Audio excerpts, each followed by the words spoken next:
do players feel like they're getting better, or am I shoving them into buckets? Because for years, I would put them into buckets and say, this is your role. This is what you do for us. Get really good at this and we're going to be a great team. But then at the end of the year, if they really reflected, they might say, I didn't grow that much, coach. And I would have to agree with them now. You didn't. But now you are, because we're developing every player. Everyone's going to handle the ball. Everybody's going to shoot the ball. And it's so much fun for them. You can just see it. And when you pour into them, they're going to pour back into you. And that's how you get kids to come back for year two. And when you do that with your assistants as well, and you pour into them and you let them feel valued, they're going to come back. Welcome to the JAMODI Podcast. Today we're joined by the head girls basketball coach at Clinton High School in Illinois, Josh Williams. Coach Williams is one of the top girls basketball coaches in Illinois with 25 years of coaching experience and 19 seasons as a head coach. Since taking over at Clinton High School in 2009, he's built the Lady Maroons into a championship-level program. Coach Williams has a career record of 320 wins and 228 losses, with 6 20-win seasons, 4 conference championships, 3 conference tournament titles, and a regional championship. His 2025-26 team made school history with a 28-5 record, 24 straight wins, 193 made threes, and averaged over 60 points per game. He's also a 2-time IBCA District Coach of the Year. After listening to his episode, make sure you check out his team's website, ladymaroons.weebly.com.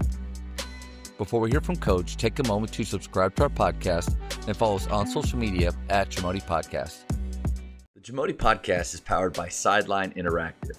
Sideline Interactive is the leading manufacturer for high-quality, innovative scoring tables and LED video display boards that help coaches and schools bring more excitement to fans, create huge fundraising opportunities, and make their jobs easier.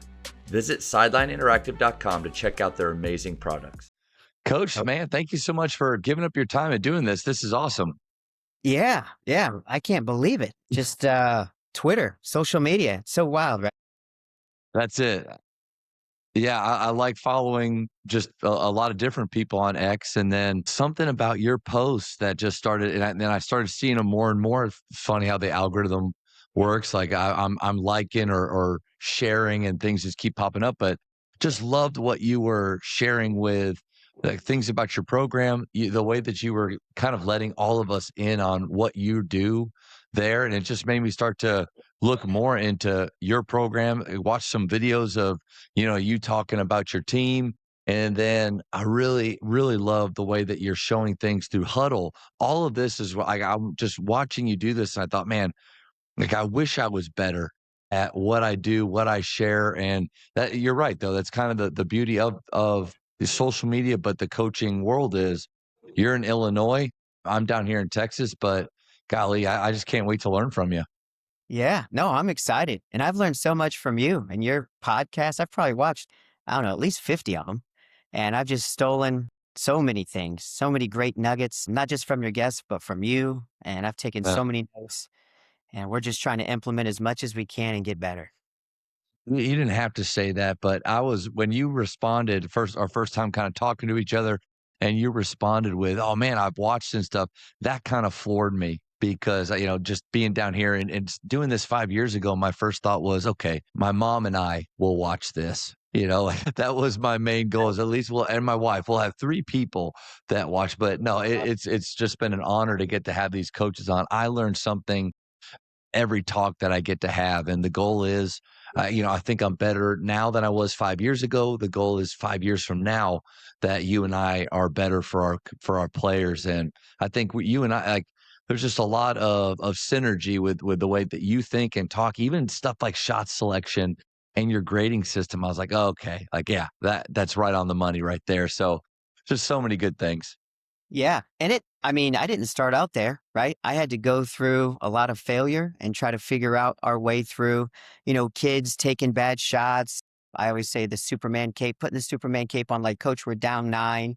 I'm going to score 15 straight. And when I was seeing that, like, we're getting in our own way, I'm like, I got to do something different.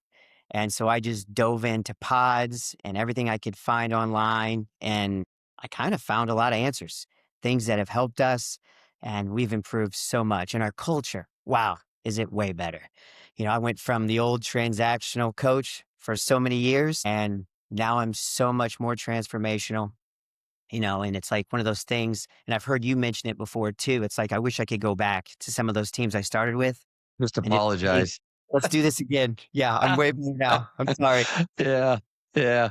Because sometimes you have those coaching paychecks that come 5, 6, or 7 years after, where you get that text or that email from a player that maybe you had some issues with, and they're like, "Man, coach, I get it. I'm sorry for my part in that and how resistant I was." And most of the time, I just go turn it right back. Or I'm like, "No, no, no. I'm sorry that I was just not. I wasn't meeting you where you were.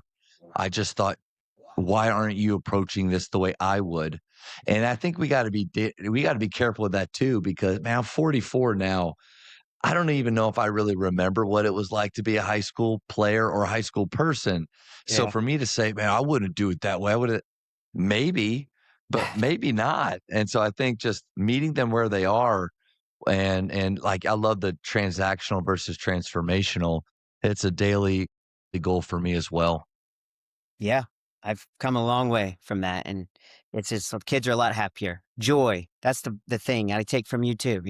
How are we getting joy back into the program? How do we get kids to come back in year two? Girls basketball numbers are down, not just for Yeah. us, all over the Yeah. country. All over. Yeah. We got 14 kids in the program total. And our school's about 480, and only 14 kids are playing girls basketball. Like, that's a problem. So I like that I'm a PE teacher at the junior high, so I can kind of find the talent and say, hey, I Those want you. touches. Yeah, come Yeah. on. And so I recruit the heck out of the building and try to get the best athletes I can and make sure they're playing our sport. And usually it works. Usually, every once in a while, a few slip through the cracks and I can't get them because they love volleyball. Usually that's the one. And that's Yeah. okay. Not going to get them all, Yeah. but as long as I get most, we can still be competitive in 2A basketball in Illinois. We got 4 classes here. We're competitive. Well, I love the stuff that you run. I know we'll get to some of that later on with some questions, but you already had a couple things. I love the Superman cape idea. And I think we look at shot selection as we equate it immediately to selfishness. And I don't know. I just don't see that. I see players taking questionable shots, maybe because they're not sure. I think vague or a lack of clarity in shot selection is the majority of the reason for bad shots, because I am one of those guys. I think most players are pleasers. They want to please us. They want to do what we say will, and what they realize will lead to winning. But then you're right too. Sometimes it's the team needs this. Word down. It's just like, I'm stepping up to the plate. Guys, don't worry. I got this grand slam. Maybe that's not what we need. Maybe we Yeah. just need to get on base. Maybe we just need to get some rhythm going. That's my first baseball analogy I think I've ever used. Anyway, but I agree with you. I don't think it's the selfishness. I think it's the Superman cape, and that's where the way we handle those bad shots, in my opinion, can help them to have even more confidence in doing the right thing in the future. Or I think we can kind of cripple them right there. Yeah. Oh, yeah, absolutely. And I didn't know how to handle that until I got to, PGC and found I knew it. the I shots. knew you were a PGC guy. I could tell from the shot scale stuff, all this stuff. I'm looking through your feed and I said, this is a PGC guy. There's no doubt in my mind. Keep going. Sorry. Well, I haven't actually attended PGC, but just watching the stuff, Sure. just Yeah. watching the videos. When I saw that, I was like, oh my goodness. All the conversations I've had with kids where I couldn't figure out how to tell them exactly at what shot I wanted. And then you get into some, I wouldn't say arguments, like discussions, and it hurts the relationship, really. Yeah. And then once we got to, hey, we're hunting these 9s and 7s and we're not shooting them, I'm just saying, hey, 9s and 7s. And they look at me and they're like, I know exactly what he means. And it's over. That's it. And we fix it on the court. Don't have to take a timeout. And we just play hoops. And oh, it's been such a savior for us. And how cool is that too? And what I meant by you're a PGC guy, you're right. You don't have to have attended as an athlete or attended as an observing coach. They're not a sponsor for the podcast, but I would tell everybody that one of the greatest things that it was lucky the way it happened was I was a PGC grad, and this was the mid 2000s. Dick DiVenzio, the founder, had passed away, and it had gone through Dina Evans, and then Mono Watts had taken over. And it was right when emails were starting to be used for selling things, because you go back early enough in emails and you're only getting personal ones from your work or something. But then all of a sudden you start to get connections with other things. Well, I got a PGC email and I was like, wow, it's still around. That's awesome. And they were having their first ever snap celebration. And I went and met Mono for the first time. They were wanting to expand. And so they just brought so many directors on at one time. And I got to be one of those guys. It was complete luck. But being a part of that, even in directing for sure, it ingrained it in me. And I got to see athletes change in just 3 or 4 days. It was incredible. But the observing coaches, I think if I would have even have done that, it would have changed me. But then you're right. They have so many amazing materials that are free, or man, here's just another that you can become a part of their coaching community with TJ Rosine and Sam Allen. And those guys just do amazing work. But you could look, they've transformed my coaching style to where those conversations like you're talking about, the clarity of in a timeout, and you can almost sometimes, if other coaches are really mad, or if you're watching a game before yours at a tournament and you're kind of sitting behind and you get a little bit of a window into, okay, how does this guy or lady talk to their players? And you hear things like, you guys are taking bad shots. We just make a shot. Like you're taking dumb shots. And it just, man, you kind of feel your heart in those moments, because all you have to do is ask, hey, what do you think about what kind of shots are we taking right now? And they're not dumb. They'll say we're a lot of sixes. I agree. You know what? We're taking some sixes. Trust your action. Trust each other. Hunt those sevens, eights, and nines. And when you're open, fellas, don't even think about the past. Just let it go.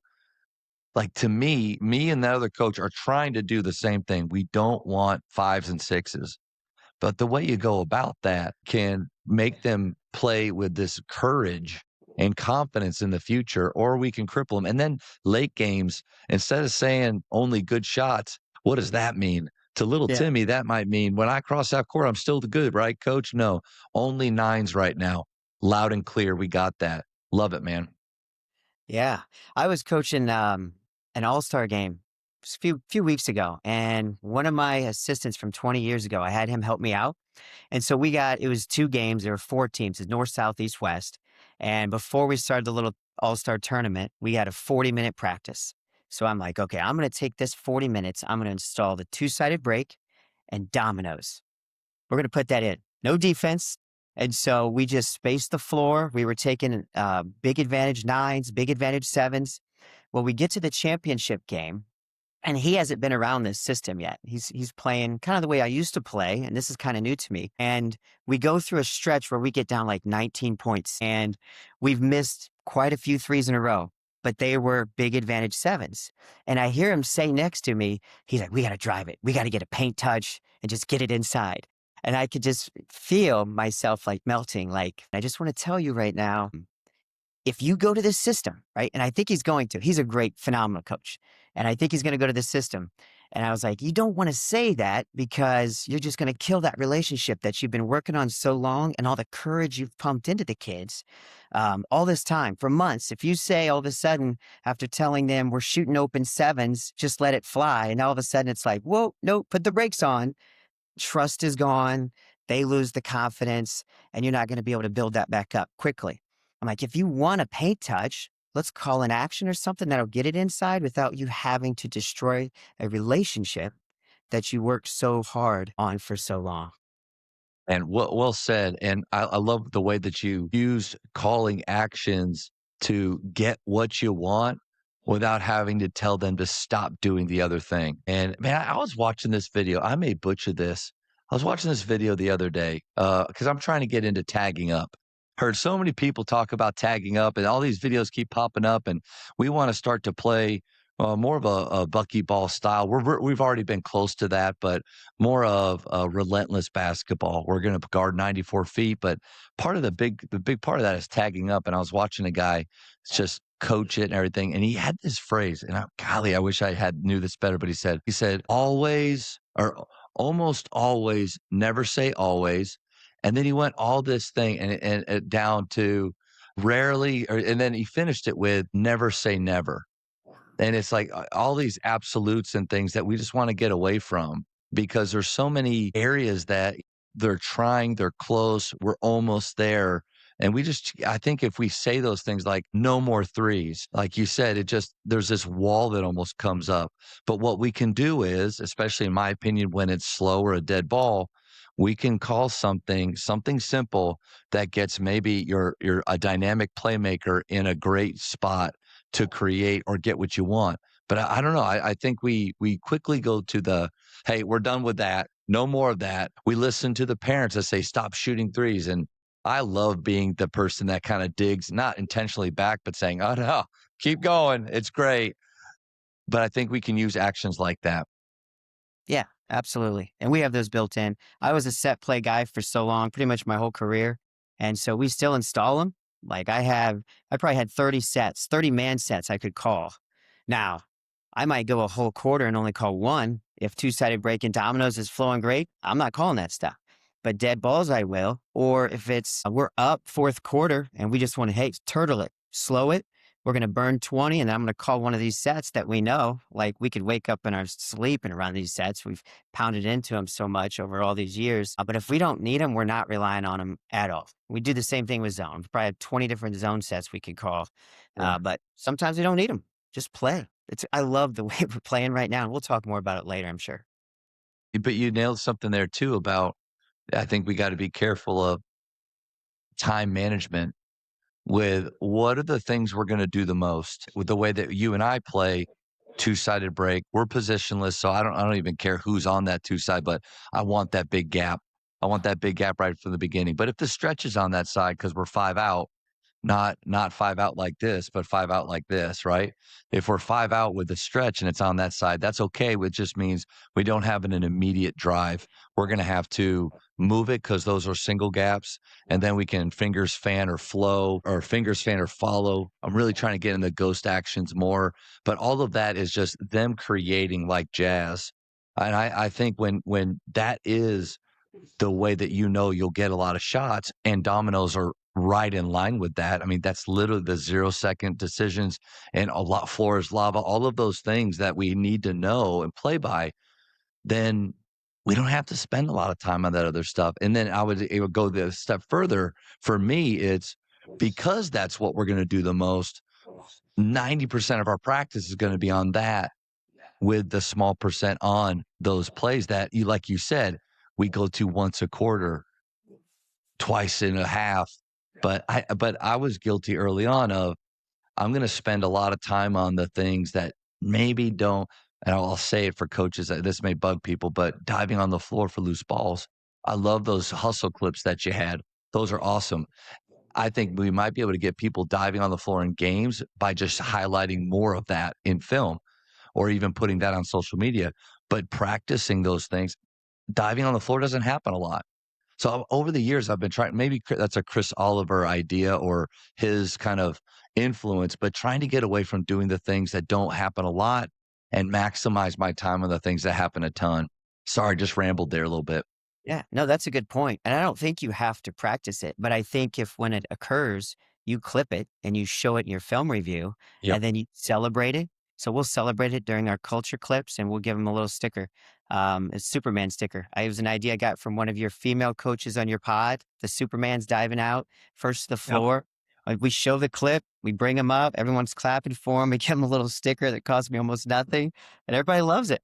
And yeah, just little things like that makes kids feel good. They feel important. They feel valued, that their role is I don't have to score 25 tonight. If I take a charge and dive for a loose ball, everyone's going to love me and it's going to help my team win. So we try to celebrate that stuff as much as we can. Love the sticker idea. So good. It always makes me think of Ted Lasso too with his army figures. I haven't got to the point where I have something that I give them. We at my former previous school, we had metal lockers. So every shooting game, it was there was a magnet that they were up for. Wooden lockers here, I haven't got into that much. And this spring, we're going to be hitting shooting games more. But another coach, J.J. Davis, um, years ago at a PGC, talked to me about he had a glass jar that he would give his players, and when they would do certain things, they would get different colored marbles. And the goal was for them to fill that jar up by the end of the year. And he was first telling me, and I was like, I don't know. And he was coaching at a college. I was like, this doesn't really sound like something that kids will or players will like. And he said, Matt, they love them. And so you probably see that with the stickers. I saw that with the magnets. And I need to find something, where I am now that can just bring, like you said, another level of joy or fun and competitiveness to what we're doing. Yeah. And I borrowed your locker magnet idea. It's just basketball locker magnets. And we started shooting games this year for the first time. We tracked their scores.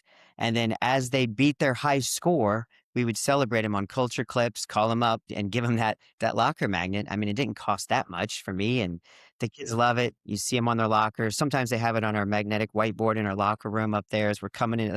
I'm getting ready to do pregame, and they've put some of those basketballs up there. It's just cool to see them, all over the building. And we decided we would do it this year for every time they beat their high score in one of the shooting games. It was a lot of work on me to track that and keep track of all of it, but it was worth it. Definitely worth it, especially for those kids who maybe aren't as talented and don't spend as much time in the gym as some of the other kids. And then they see that little bit of measurable growth. It's like, look, you're getting better. Here it is. We're going to celebrate that. Just keep working. You're valuable to the program. That's a good nugget that I'm probably going to borrow and that's what I love about this is the magnet thing I got from Coach Cipoletta from Allen High School. That's a boys' high school in Dallas Fort Worth, Coach. They have 6 to 7,000 students at their school. It's humongous. It's a college, and they are incredible. And he does. It's a college job, and he runs it like that. But he's so great. So I got that magnet idea from him. But you nailed something right there. Is the way I did it at Faith. Honestly, 3 to 4 kids ever got magnets because it was only the ones winning that game that week. And your hierarchies develop with shooting or like anything else. And your top guys are going to love the shooting games even more and get more excited as the others. Sometimes it becomes more and more frustrating as the pressure builds up. I think it's good for them to get to that point, to get to their lowest, and then we can kind of build them up from there with shooting. But I would like the idea of them not just saying, okay, we're gonna do green, yellow, red, and of course Evan's gonna get it. Like I'm 30 points away from him. That he may get the belt or something, but I could beat my last score of 31. And if I beat that, I get something. It's amazing, man. 5 years of doing this, and I just keep learning better ways to do things because I want everybody like you, everybody feeling like I know that I'm putting in the same amount of time and reps, but I'm seeing and feeling my improvement, and that's a way. Yeah. It's that's what I love about this. Like we can learn every day. There's not a day goes by that I don't learn something new from a pod or something I listen to. And you just take it and see if it works for your program. If it doesn't, that's fine.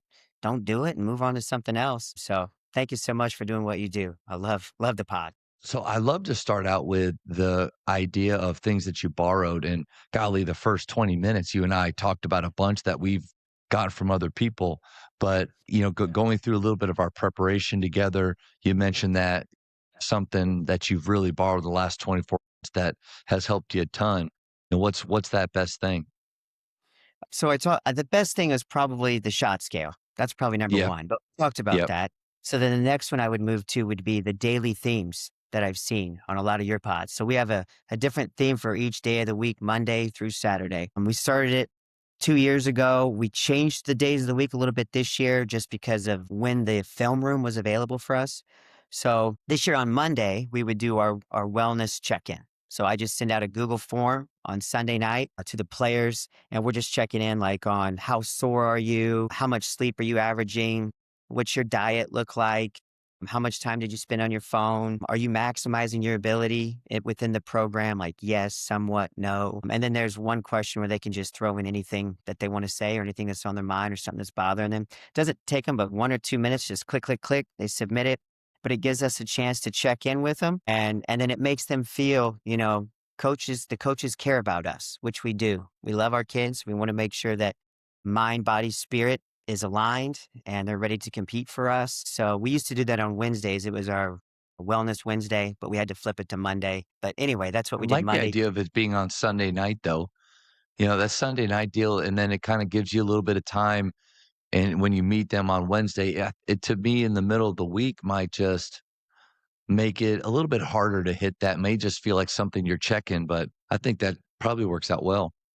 And when I send that out on Sunday night, there'll be 3 or 4 kids that it comes back right away. It's like they're waiting on it. They know it's coming and they're ready to check in. And then some of the other ones, it'll be during lunch, the next day on Monday at school, they'll get it done. But it gets done before we get to practice. And then Do on you wait, one Tuesday, more thing on that, sorry, coach, one more thing. Do you think that that's something that obviously I can see it working well with late young women, but what about the boys? Do you think that'd be something good for us to do with them too? Because they need a wellness check, in my opinion, just as much. But how would you change it up at all, reframe it at all, or how would that work?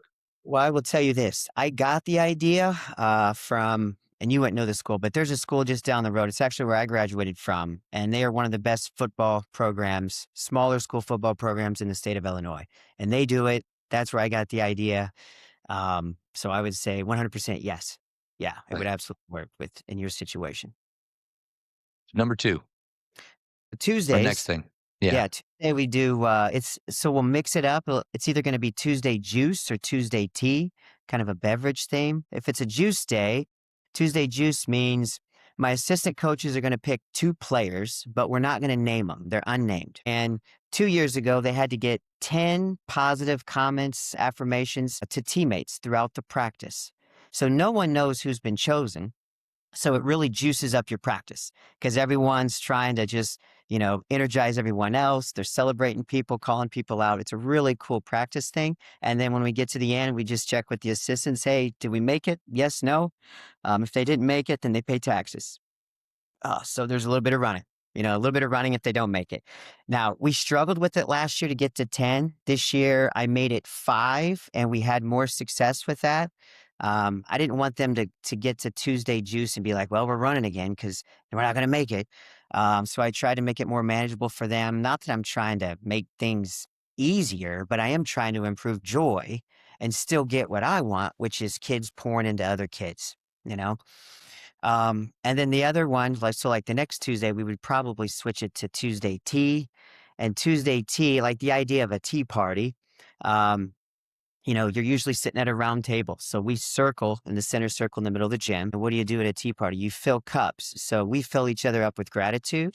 And then there's a lot of table talk going on, right? So we connect and we communicate and we'll do connection circles. So like if you really knew me, you would know, and then everybody would go around and say, something like that. Or you might say to the person to your left, I believe in you because, and then we just go around and everyone, it takes 5 minutes. Another one we did was, I'm grateful for you because whatever. I just mix it up with questions like that. It takes about 5 minutes, but it's so important and so valuable as you know, the togetherness, building the mortar and getting your teams to play through adversity and overcome that when the games get tough. That's been huge for us. So Tuesday tea or Tuesday juice. Wednesday, we do servant leadership bingo boards. So I think it was Jeff Jansen I saw on X. He had a bingo board.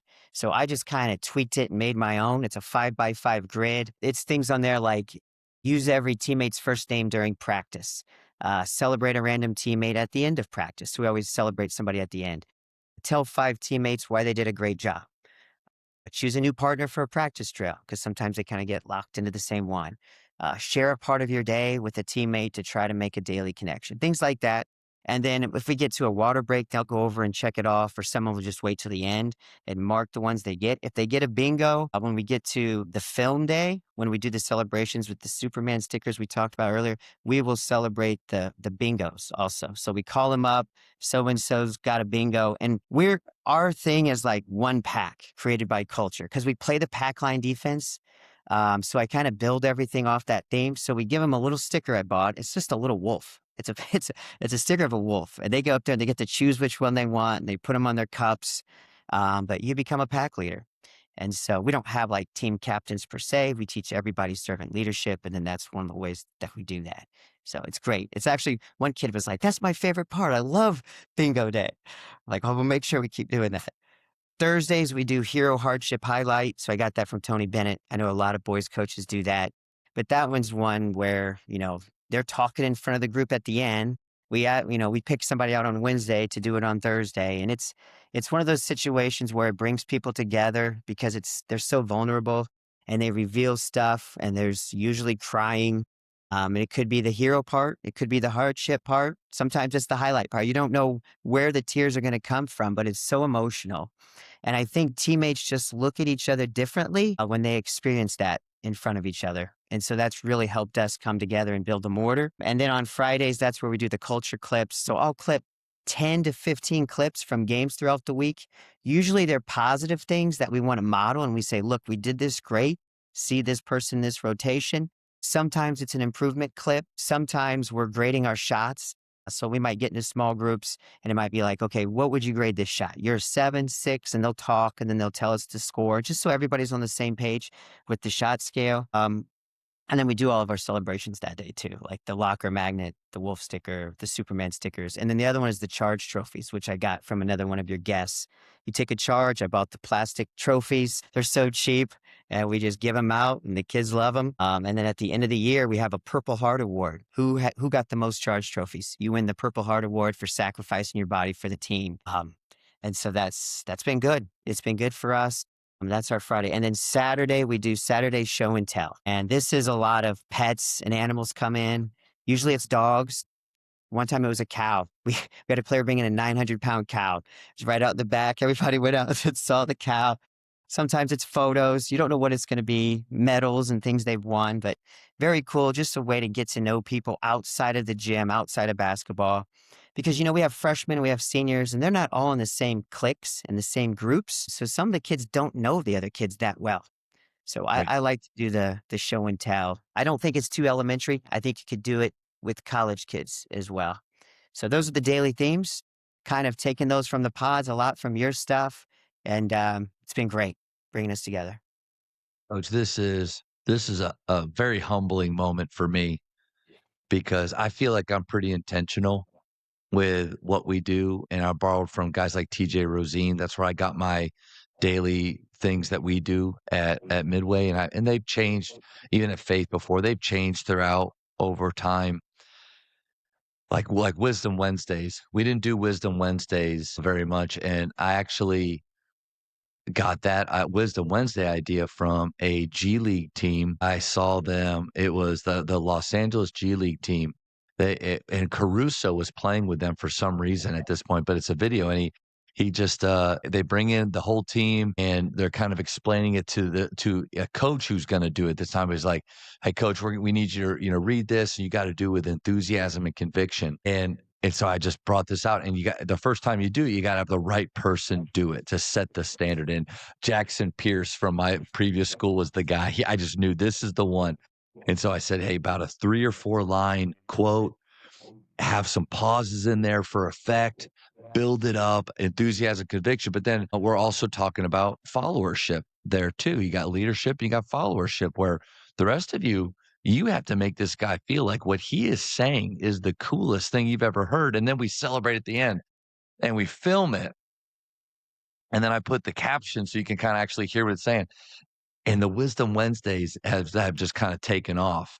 Now, sometimes they're shy and it's just that we don't get a lot out of them, but you should see the smiles and all of those things. But my whole point there is I love your flow through those. And all of these things take time and planning. Sometimes you said not a lot of time, but time and planning. You got to be intentional.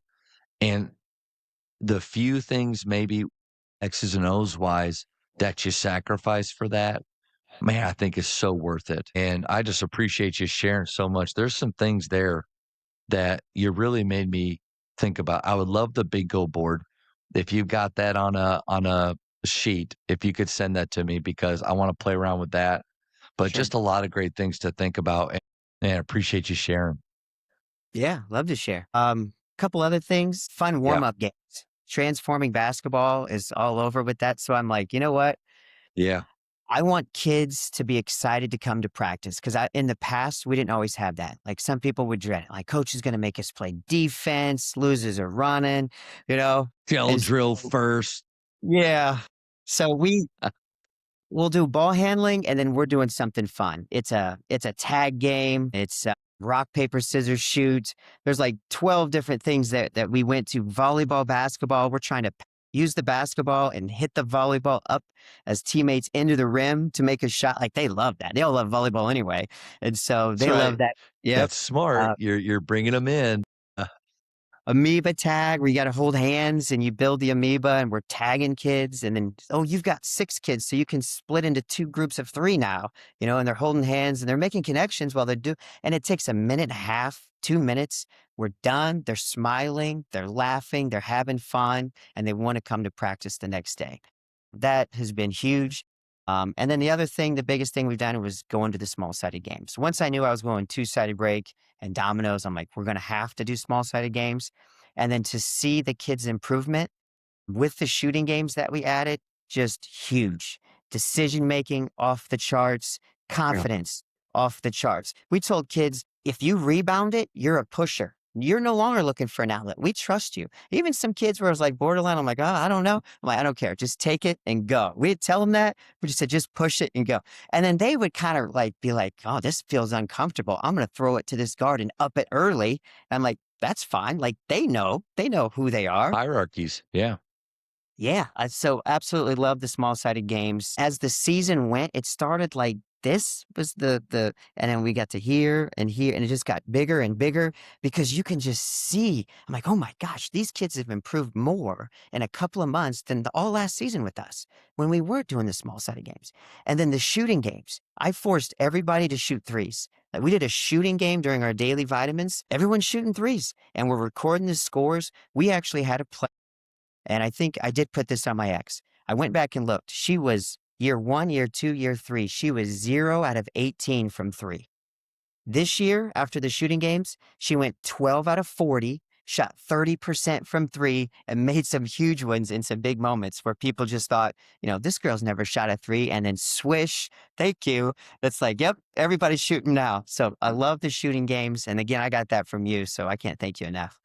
Well, anybody that wants to build a shooting culture, which I've felt this for a long time. I think your culture, I don't care whatever acronym, whatever things you do every day and whatever you say, all good stuff. I think it really is shown through how you take shooting, how you handle shooting, what shots can they take, how you talk to them about that, how they train for that.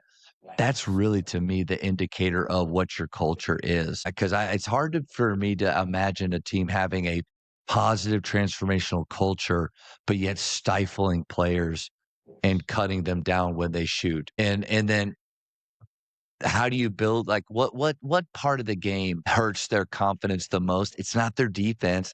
Why are you down today? I'm just not rebounding well. No, it's never that.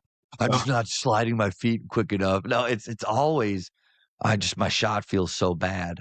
And so man, your culture is, if it's uplifting, if it's transformational, I think it's probably that's the way you handle shooting as well. But I just went off on a tangent right there.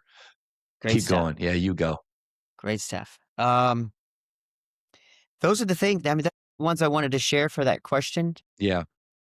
So if you want to go to the next question. Okay. No, couple things. And I had a blank after that little thing. And that's Yeah. just some of the stuff I'll take out. So you thought before coming on here, like, golly, it's pretty smooth. No, not at all.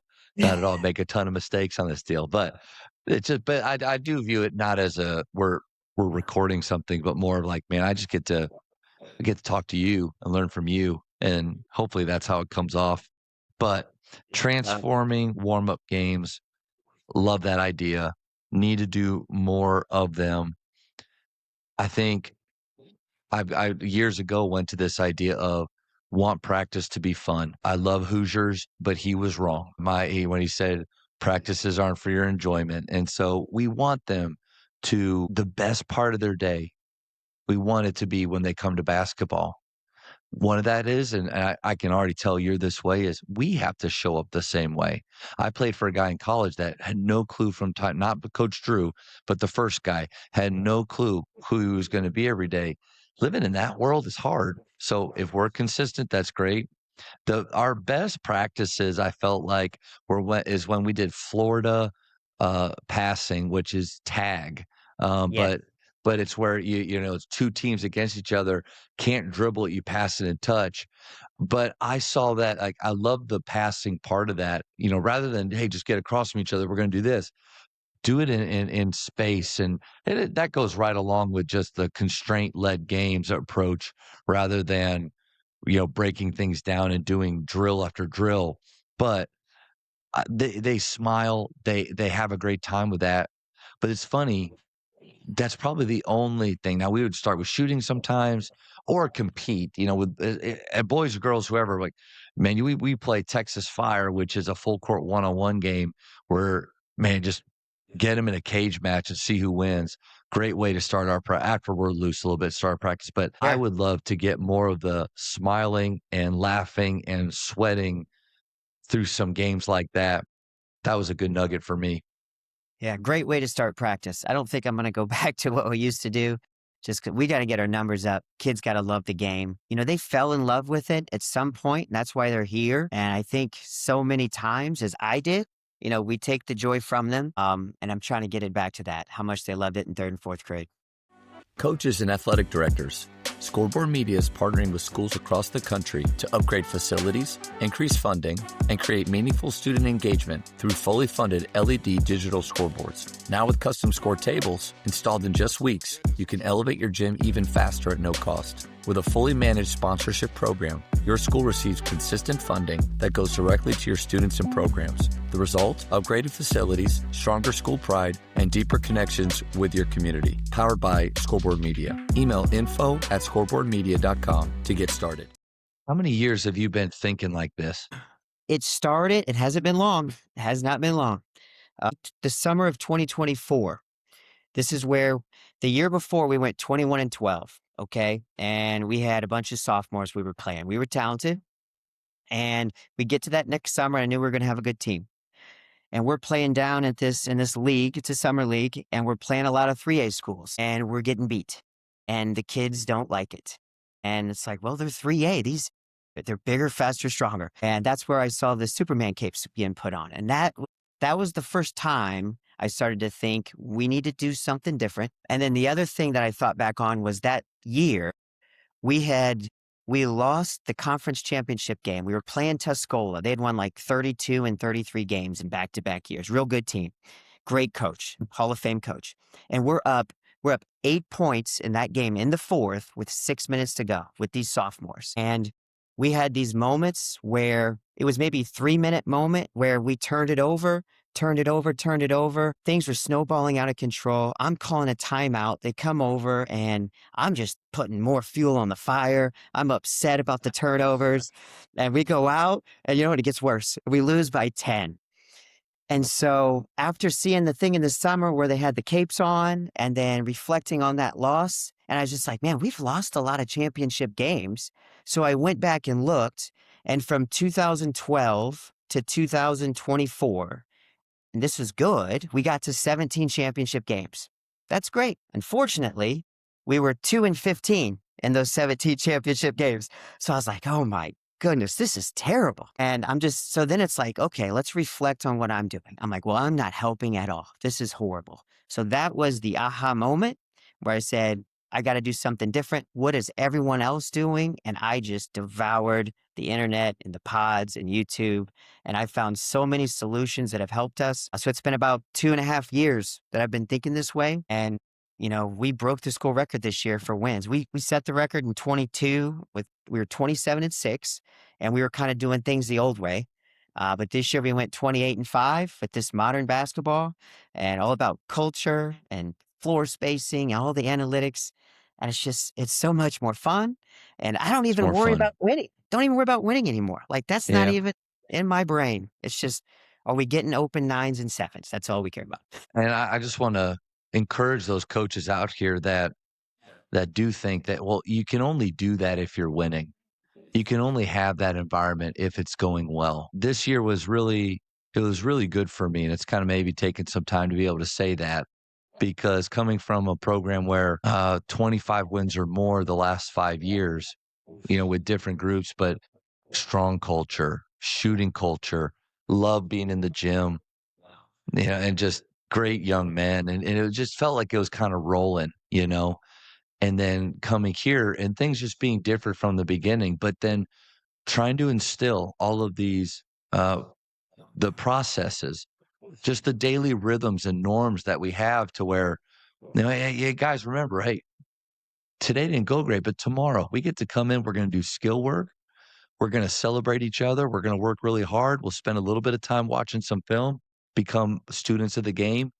And then we're going to compete in practice. The games we're going to play. We're going to play disadvantaged games. We're going all these things. We're going to do this, and just creating that. The wins just never came, even though I was happy or proud of the direction we were going with our training. Love, like you, still the ideas of playing in space and being positionless, trying to find the best shot as fast as possible. Started dabbling back with some pressure, which pressure and full court pressure is in my blood, but had gotten away with it at my previous school. And so maybe moving that over of we're going to be half court man and some zone maybe was a mistake. Could have accessed a little bit more of their competitiveness like we did near the end of the year. But all that to say, we had positive practices. We had guys that were smiling and showing up and excited to be there. And at the end of the year, after our final game, we sat in a circle and dudes just talked about all everything they enjoyed about the year. And we were 7-25. So I think you can have a great year regardless of record, and you can build the kind of culture you're talking about even in the absence of winning. Now, winning, I think, is gasoline and fuel on everything that you're doing because why, coach, do I need to come in and shoot again? Oh, yeah, that's right. Because I torched it last night. Like, that's awesome. But even when that's not happening, man, I think this is still the way. Yeah. Oh, I agree. 100%. And what you did with your team, I mean, I would love to have been a player on your team and to be a part of that and to go through that, because we didn't have that kind of an experience. I'm even older than you. I'm almost 47 now. So it was all transactional coaches, that we played for. And Yeah. that's fine. It's just the way it was. But I would have loved that experience to be on your team for sure. Okay. I've been waiting to ask this. You're one of the first people that I've seen as a high school coach. One, love how you use social media and the way you talk about your team and you celebrate them, but you also share what you're doing. I don't know if I've seen anybody use huddle clips and things like you do. And tell me a little bit about how that started, the why, and then also we'll get into huddle in a little bit. Go ahead. Yeah. So when I came up with our pillars, I did the Tony What are Bennett those? Yep, and I kind of tweaked them. So it started with Tony Bennett stuff, but it was we turned it to an acronym of SHOUT, right? So SHOUT, servanthood, humility, ownership, unity, thankfulness. And we do all this servant leadership stuff.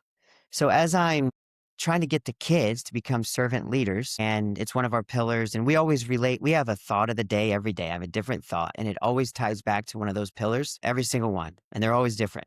And they know that. I work hard to make sure it's a lot of variety, but I'm like, I have to be the same way. And people poured into me and taught me things. And so I need to give back to the community. It doesn't have to be about us and our winning and how many championships we won or didn't win. You want to leave things better than you found it. How can we grow the game? So I just said, I'm just going to put here's my zone clips. This is what I've found in 25 years of coaching basketball that's good. I mean, I've done all the bad stuff that didn't work and I've filtered that out.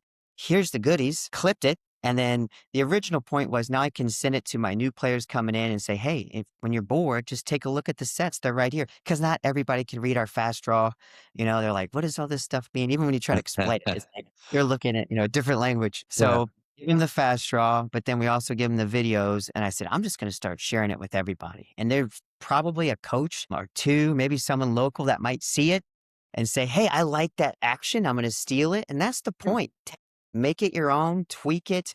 And we do that with all of our stuff. And could an opponent see that and scout us? Sure. But you know what? We're not using that stuff that much anyway. Are you going to go through 30 zone sets that I might call? But you know what? I might only call 6 or 7 of them because we're going to be in conceptual offense and two-sided break. So I hope you spend all that time, That's right. going, Yeah. let's Scout us a ton, please. scout away. Waste your time. Yeah. Yeah. Man, love that. There's a coach from Dallas Molina down here. Coach Carrington had a great point about putting his stuff up on YouTube and keeping it up on Huddle Fan and NFHS, all of those things. He's like, people can have access to anything we whenever we play. I'm not taking stuff down. And when he said that, I was like, oh wow. Like, man, I don't want to make it that easy for people to get the phone. And then he said, but he was almost like he heard me thinking that, and he goes, they can find whatever they need to if they want.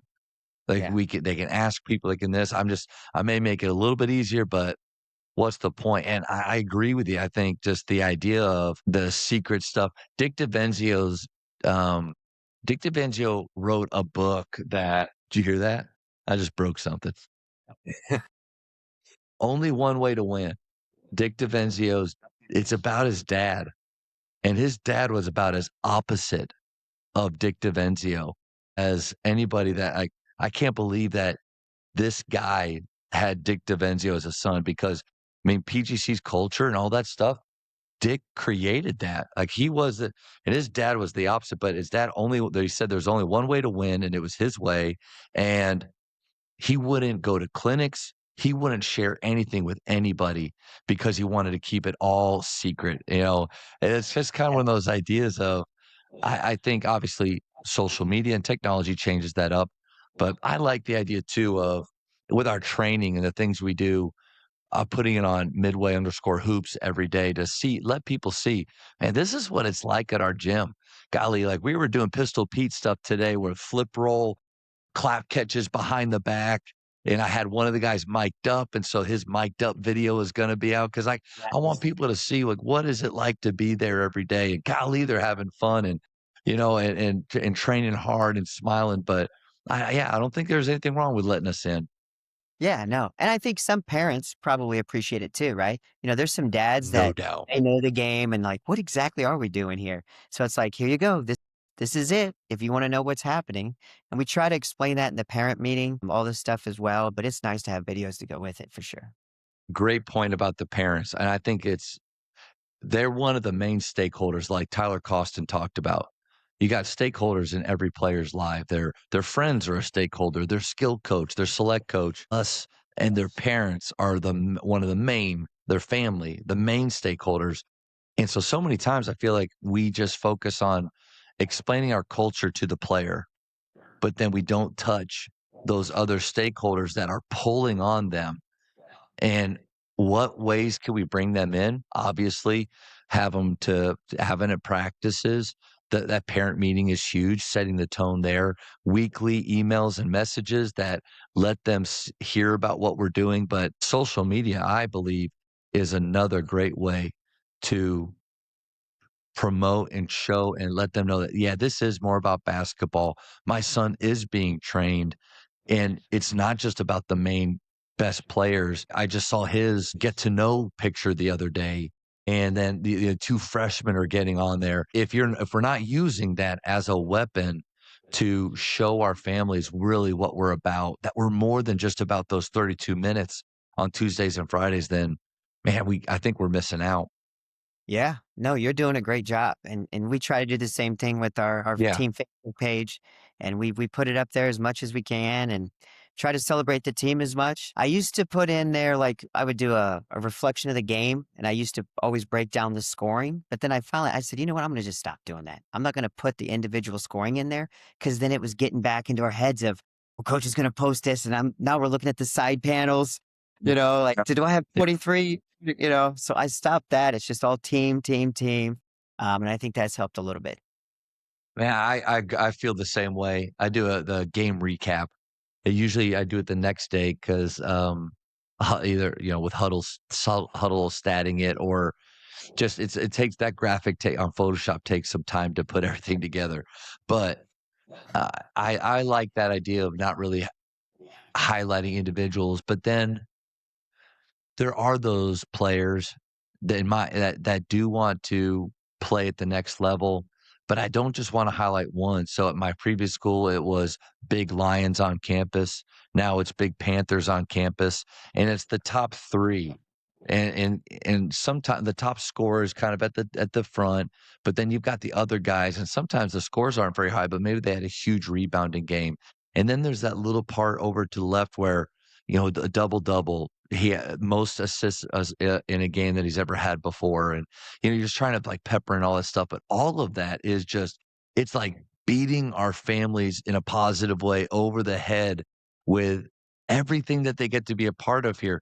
Because you nailed something is we gotta recruit our own players now, Yeah. not just at the college level, but at the high school level, and if we truly want our places to be the big time, the place to be, well, then all of those things, your daily talks, the way that you share those clips, the way you have things prepared, I think it's all a part of it. Yeah, 100%. And we do some of that too on our social media. Like you make an all tournament team, we're going to put your picture up there and put Oh, that in. yeah. Things like that throughout the year. You get an offer from a college, we're going to post that. We want people to know. Or when you commit, you break a school record, we're putting that up there. And if, we do the 10-minute meetings like you do, I don't do them as often as you though, but I do one at the beginning of the year and it Yep. kind of the groundwork. And so we know who really wants to play college basketball and who doesn't. And so the kids who do, I take the time to make highlight videos of them. So I'll put a highlight video out on X and I'll send it to local coaches wherever they want to go, and just try to help them out as much as we can and promote our kids and try to help them, live out their dreams essentially. I wanna talk about or ask about Huddle, and I'm much more comfortable with what I feel like Huddle used to be. Before this last update, I don't know, maybe I haven't spent enough time on okay, walk me through how you create one of those videos that you send out, because it looks like it's by Huddle, with the logo and everything, and just will you walk Yeah. me through that? Yeah. So like, let's say I'm making the zone clips video. Mhm. I will go and click on the opponents that play this zone, right? And then just bring up the reports. Here's the data. And then I'll click on like, okay, let's click on our field goals made, right? Because I want to show a play where we scored on the action, right? So now it'll bring up all the clips that we scored against these opponents who played zone against us. One by one, I'm just looking at the clips and go, oh, there's one I like. And you just click on the bubble. And I just keep going. It might be 120 clips. And maybe I'll find 45 that I like. And once I click them all, then you hit that little arrow that says send to highlights. Now you can Yep. send them to one of your players' highlights, or you can send them to your highlights. If I'm doing clips for a player, I send them to their highlights. If it's for me and the team, I send them to Clinton Lady Maroons highlights. So once you get in there, now you got to go to the highlight section. There's reports, library, highlights. Click on highlights, create a highlight, and now you're in that mode where you can build a highlight video right in Huddle. And so you click on videos and they'll pop up. It'll be like by game. So Shelbyville, here's 12 clips you had. Gibson City, here's 6 clips. So one by one, I just go through the games and go, oh, yep, there's the clip I want. And then I just put it into my, whatever the thing's called at the bottom, where the Yeah. film is lining up. And I drag those around and put them in the order that I want. Once you do it a little bit, it gets quicker. The first time you Yeah. start messing with it might take a little bit, but you're popping in 25 clips, you drag them around, you can click on them and put words on there, and I can name the set or whatever I'm trying to do. I just put a little title on there. They do restrict you on how many characters you can have, and it's not a huge number, which I don't love, but sometimes you can't have too much on there anyway because they're trying to watch the video. But yeah, that's how you do it. And you can add the music, you can add photos. I always put a photo of like the wolves because of our one pack Love it. theme. Yeah. Yeah. I've watched so many of your breakdowns. I think the last one I just watched was the Based on Out of Bounds, your series that it's four high, which Yeah. it's so funny. I love that too, but I do four low, and all of our out of bounds are four low, and because like you probably feel it works against man or zone, but they all have a different action that just basically puts, like we said before, a dangerous player in an area where I want them to be able to make plays. but I was watching that one, but just so well done the way that they're put together. More than like what I would typically do is I would get the clips in a playlist, and I would just download that playlist and then use a Movavi movie maker or something separate to put stuff together. But it's like another step, maybe. And maybe this is just an area of growth for me that I haven't spent enough time, I think, really diving through Huddle, what all it can do. I'm very basic with, obviously, I get stats from it, but even then, I kind of like the stat on my own because I don't always think they tag the right people or think differently on some things. But I think I need to spend a little more time because I haven't done anything with the highlights like you have. And so, area of growth for sure. Yeah. Dive into that. It's a lot of fun. It's addicting. You get in there and you make a video and it's like, oh, this is cool. What else could I make? And so, Well, and what I learned from changing from school to school and starting over was I have a lot of great concepts or ideas, but I don't have a lot down.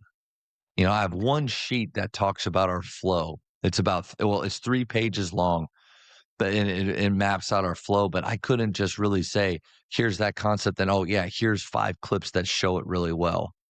sure. And this needs to be a summer where myself and my assistants, we may get into talking about what we do with assistant coaches and give them, but man, help they're younger and they're probably better at all this stuff than me.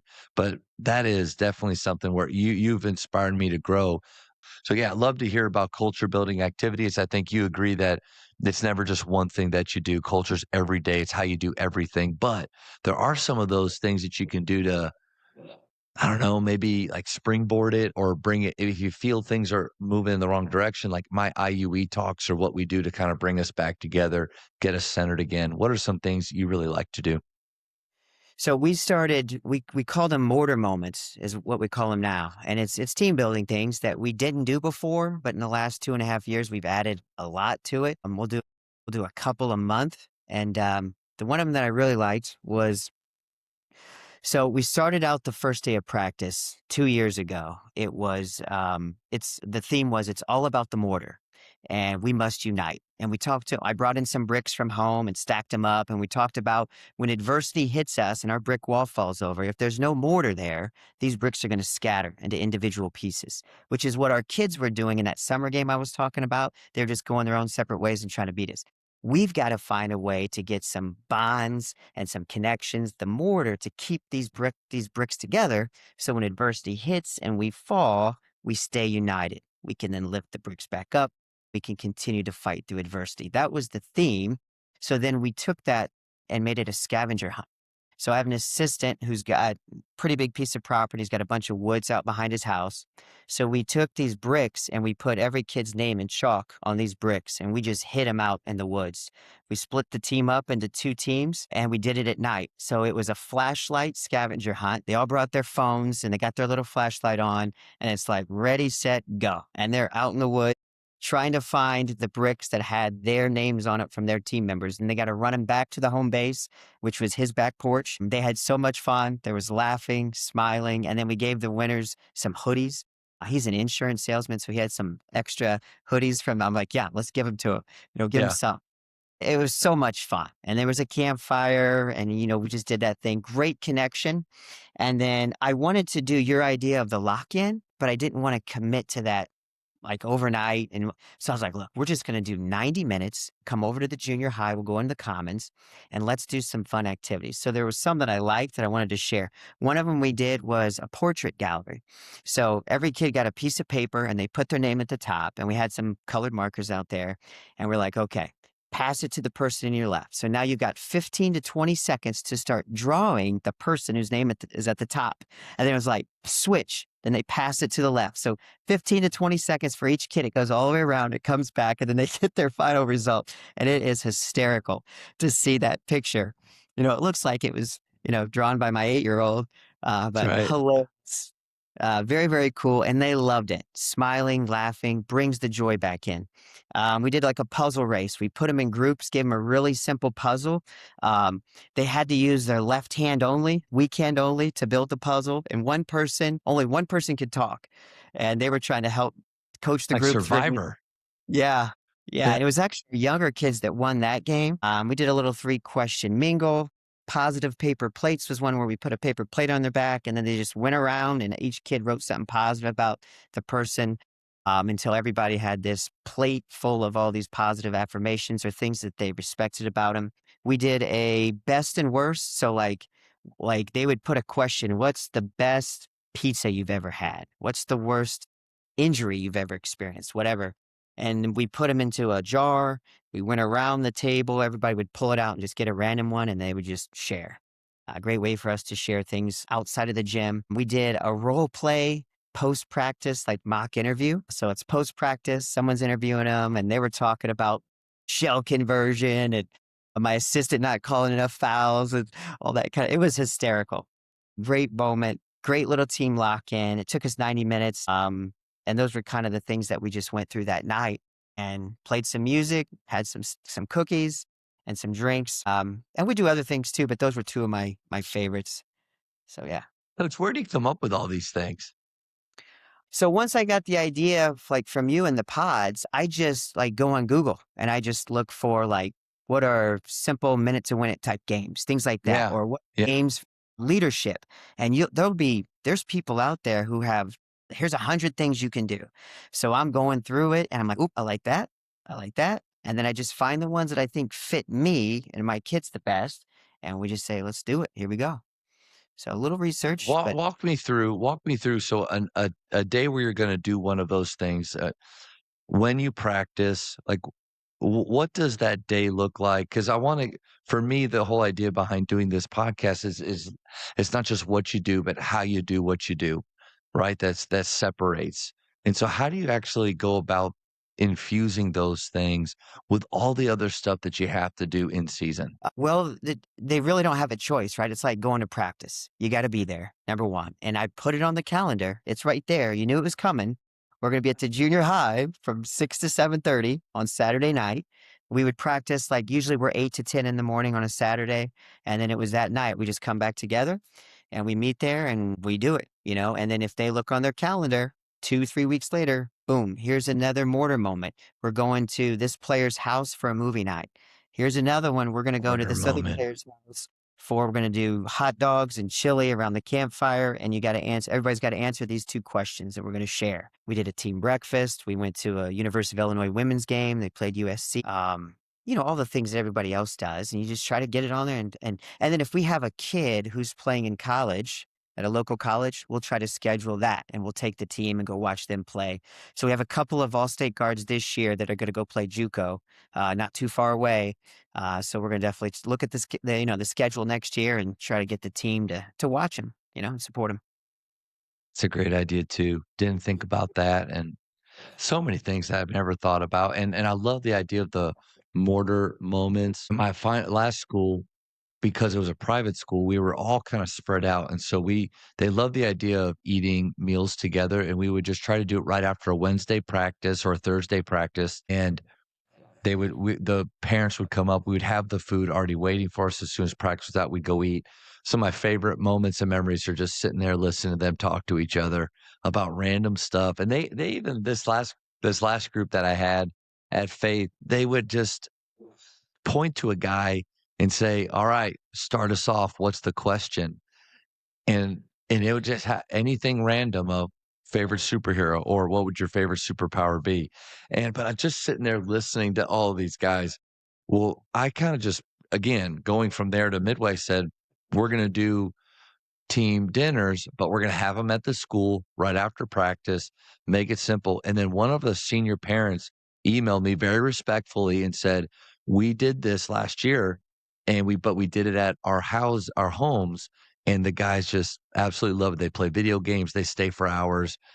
Do you mind doing that? And I said, absolutely not. Like, that's great. And my point, doing it one way was out of convenience, but then I think we need to be flexible from year to year, team to team on that work there. But these families and these guys really like this part. But those are Mortar moments for us that even though, and you talk to any of these guys, no matter how the season goes, what are some of their favorite moments? Okay, at Boone's house after eating pizza, And so looking for those even more and scheduling them out, that's huge too, because I think nothing burns parents more than spur the moment things that we say are mandatory. And Yeah. you just don't want to do that. So these things scheduled out. Let me ask you this, especially when you're talking about Saturdays or later at nights or things like that. Do you typically have players that can't make it? And how do you deal with that? Um, no, there's only, this year we only had 14 players, right? In the whole program, freshmen through seniors. So I would say attendance is pretty good. Every once in a while, there'll be a kid who'll be like, Coach, I've got, you know, they're in some other activity. Like we don't Yeah. have a lot of students, they do all kinds of things, but it's not often. They're usually there and you're excused. If you've got whatever it is, fax class, you're doing something. Yeah. We understand it. Like, we're not the most important thing in the world. We're just one of those things in your world. And there's absolutely no penalty from us if you can't It's make hard it. to remember at times, right? Yeah. Yeah. But I think because we're so intentional about the connections and the relationships and joy, and they know how much we care about them, they try to make it. They're going to be Yeah. there. Man, I just got to say, it sounds like you do such an incredible job. And even though you said 2 years ago is when you really started thinking maybe offensively and culture-wise about this, I'm sure you were already doing so many positive things before, the first 20 years. So, but do you feel like, and I know it's a smaller school, the last school I was at was 335 total, and so half of those are boys, and so we're trying to, with about 150 170 kids, try to figure out how do we build a program, but their program and their program and their program, and then you got everything that's going on. But do you feel like it'll grow? Because, and not that there's anything wrong with 14, but it's incredible what you do. If I'm pretty sure when people hear this, like I feel right now, I have a paper full of notes of things that, why am I not doing this? Like, why haven't I been doing this before? Do you feel like if you just stay the course with this, that growth will happen with as much as the school will allow it because of numbers and things like that? I think so, right? I believe in it. I think it's definitely going to help. There's some kids though, it's just they just don't love basketball. They want to be a volleyball player. They want to be a Yeah. soft cross country is their thing and they're really good at it and you might be a Division 1 runner. I get that. And so now we're not don't come to us. You focus on that cuz you excel at that. You're elite. So it's fine. Like I would love to see us grow up, closer to 20. Cause there's a lot of schools we play where they're like, hey, we got to cancel the JV game. Can't play it. Don't have enough kids. One year we had a team say, would you play us 4-on-4? We can't even play 5-on-5. And you know what we said? We were like, yeah, we'll play 4-on-4 because our kids want to play. They want to get better and their parents want to watch them hoop, So whatever Yeah. we got to do to get the games in, we're going to do.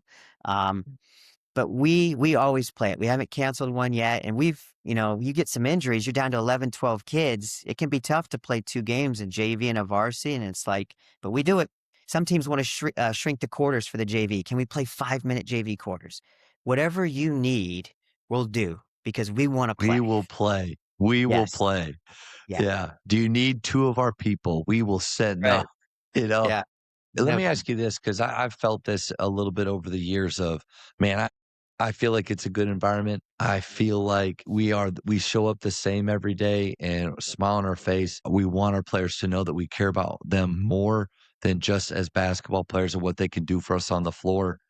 But to play the way you play and the way we play, with the volume of shooting, the fact that everybody can, the skill work and the time that it takes to be great at that, I think we highlight that. Like, yeah, we play this way. Oh, and you know what? To be really good at it, here's all the opportunities that you have to be in the gym. And not all of them are mandatory. Open gyms, a weight room, things like that. Guys, just this is what it takes, but we want you to be here. And I've seen a lot of guys because of that choice. Yes, that's I want that. I make the choice to do that. They do. But then sometimes guys see that, you know what? I like basketball, but this is seems to be another level of commitment And serious to me doesn't mean that we don't have fun. Serious just means there's a plan, everything has a purpose, and we're trying to get every ounce of improvement with the time that we have while having fun, competing and challenging ourselves. But have you noticed that though, because of everything that you do, because of so focused and intentional, that maybe we do lose some of just the like it kids. The love it and live it kids are all about it, but you need some of those like it kids. Yeah, we absolutely do. And I was just thinking that same thing. Like it, love it, live it. And I heard you say that. And I was getting ready to say that, and you said it first. There are some like it kids that you can't move them to love it. They just Yeah. like it. Maybe it's a friend that said, "Hey, I want you to come play basketball with me this year." And maybe they're doing it for that reason, just to hang out with their friend. That happens. And if we have them for 1 year, we're grateful for it. There's going to be a kid who's going to go to, play elite club volleyball. That's fine. You know, Yeah. I'm I'm not angry at you for that. We're just going to continue to try to get the kids who want to be here. We're going to move those like it's to love it's as much as we can. We're doing that. I can feel that happening as we change the culture, as we do all these things. We're so intentional about it. You can just see kids love being in the gym, where I can say in the past that wasn't always the case because we were so serious about winning. Sometimes you just steal the joy from them. And you just feel so much stress and pressure about, you're losing all these championship games. You start to feel it. And then the kids feel, and they're like, I don't want to be a part of this. This is hard. And I got to go to all these things in the off season. And coach wants me to do this and that. So I've kind of just flipped 180 away from that. And it's getting better, even though we're less serious about the basketball per se, but we're really more serious about winning because it's about them. You're pouring into them. It's those relationships, the connection, that's the stuff that wins. When adversity hits you, it's not the play you put in on Wednesday. They're going to be fouling you anyway when you're trying to run that play, and it's not going to get called. Your timing's going to be off. It's going to be about, can these players make plays? So are we making you better? That's number one. Do players feel like they're getting better? Or am I shoving them into buckets? Because for years, I would put them into buckets and say, this is your role. This is what you do for us. Get really good at this, and we're going to be a great team. But then at the end of the year, if they really reflected, they might say, I didn't grow that much, coach. And I would have to agree with them now. You didn't. But now you are, because we're developing every player. Everyone's going to handle the ball. Everybody's going to shoot the ball. And it's so much fun for them. You can just see it. And when you pour into them, they're going to pour back into you. And that's how you get kids to come back for year two. And when you do that with your assistants as well, and you pour into them and you let them feel valued, they're going to come back. And you don't have to keep changing your staff up. And when you have consistency within the staff, I think that helps That's huge. winning over the long term. Yeah. Yeah. I wrote that phrase down that you used. I don't think I've ever heard it that way, but that's exactly it, is less serious about basketball now, but more serious about winning. It's awesome. And I think the older players that I inherited didn't see the serious about winning part, because when we walked into the gym for skill work, we played Kemba Walker, where they dribble and cross and slap hands, and then they try to beat each other. Or it's rock, paper, scissor, one-on-one, or tag. And Yeah. all of it's good stuff. All of it leads to skill acquisition and freedom and improve all of it. But it's Florida passing, tag, like that. If you were a traditional coach or that played for and really coached the way I coached early on, or played for guys like I played for, you would expect, if you're serious about basketball, then you're getting on the line for every mistake. And we're going to have 75% of our practice be defense, because defense wins championships. And my favorite book of all time is Offense Wins by Joe Crispin. But less serious about the basketball part. And because we're able to do the things and train in a way that leads to more winning. And, sometimes I feel like, man, I can't remember where I got this quote from. Maybe I'm reading It Takes What It Takes right now. And a really good book. I mean, cusses more than I think he needs to in it, but it's a good book. And there's a quote the other day about when you go through that adversity, You have to, because it lets you really know what you believe in. Because sometimes the winning can mask, or like a deodorant, keep us from knowing really how bad we stink as a coach, or how this system or style or our rhythms aren't positive. And then you go through some adversity and you're tested in that. What do I really believe in? And I believe in doing things that make the basketball part. But man, you keep saying this thing. You don't want to suck the joy out of it. I feel myself doing it all the time. I watch a guy going half speed through it, and man, I just want to say, just go grab a towel and start going until I stop you. I got to push that old man down. And I go up to him and I say, "Hey, I think you got more. And what can you do to access that? Like, what do you need?" And he's like, "Oh, coach, I'm good. I'm good. You know what? I'm just not feeling it today." Hey, man, I get that. But I think tough people can still work hard even if they don't feel great. That's the guy I want to be. And then I feel the old man coming up. But that quote, less serious about basketball, more serious about winning. You nailed it. Yeah, that was just off a whim there. I don't know where that came from. But one of the things I stole it from Mark Cassio on one of his pods, where if we're doing something in a drill and I'm like, okay, this isn't a championship standard, we just let them kind of self-reflect with that thumb scale. I'm sure you've used it, right? Thumb up if you think this is our standard, thumb to the side if we could get it better, or thumb down if it's a complete reset. And with girls, they know, all right, coach knows this isn't what we're supposed to do, and they want to please you so bad. So let's restart. Boom, fixed. Here we go. Full speed, great effort. I love little things like that. And until I learned that, I would just get upset. I would start talking way too long, saying things. No one's listening to me, tuning me out, shutting me off. And then it's just really hard to reach them. And then you get the kids who don't come back in year two, and your numbers diminish. And it's like, well, what am I doing wrong? Well, you're talking too much. Just be quiet. Let them reflect on themselves, find their own solution. And then they're going to take ownership of it.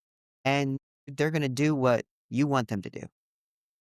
Then I think we got to give ourselves grace and the freedom to have a gym where not everybody is 100% bought in. Because I used to think I was a failure, and I still sometimes struggle with that. Thinking I was a failure and I got nine out of these 10 dudes are all in, double whistle, names, knees, and noise, high fiving, giving some good, things like that. Like they're just bringing it. And then there's the one that's moping and going half speed and acts like he doesn't want to be there. And I would let that one almost steal my joy, or my eyes would just focus completely on him. Yeah. And like I said, this is not coming from I think I did it today, it turned the workout wrong, but I think we're not a bad coach if not everybody's on board. And then depending on especially how you believe, I think, or what you believe, I think we're always just planting seeds. And sometimes, man, these seeds are going to just sprout or grow so fast in front of you, get hold of, if they've got good soil around them, and go. And then some of them, they just lay dormant for a while and you don't see much change at all. And my wife had just a great nugget years ago with a player that I was struggling with. She said, "It's not your job to save them." I think sometimes we feel like that, like we're failures if we don't. And man, just keep planting. This is just encouraging for myself and hopefully anybody else. Just keep planting good seeds.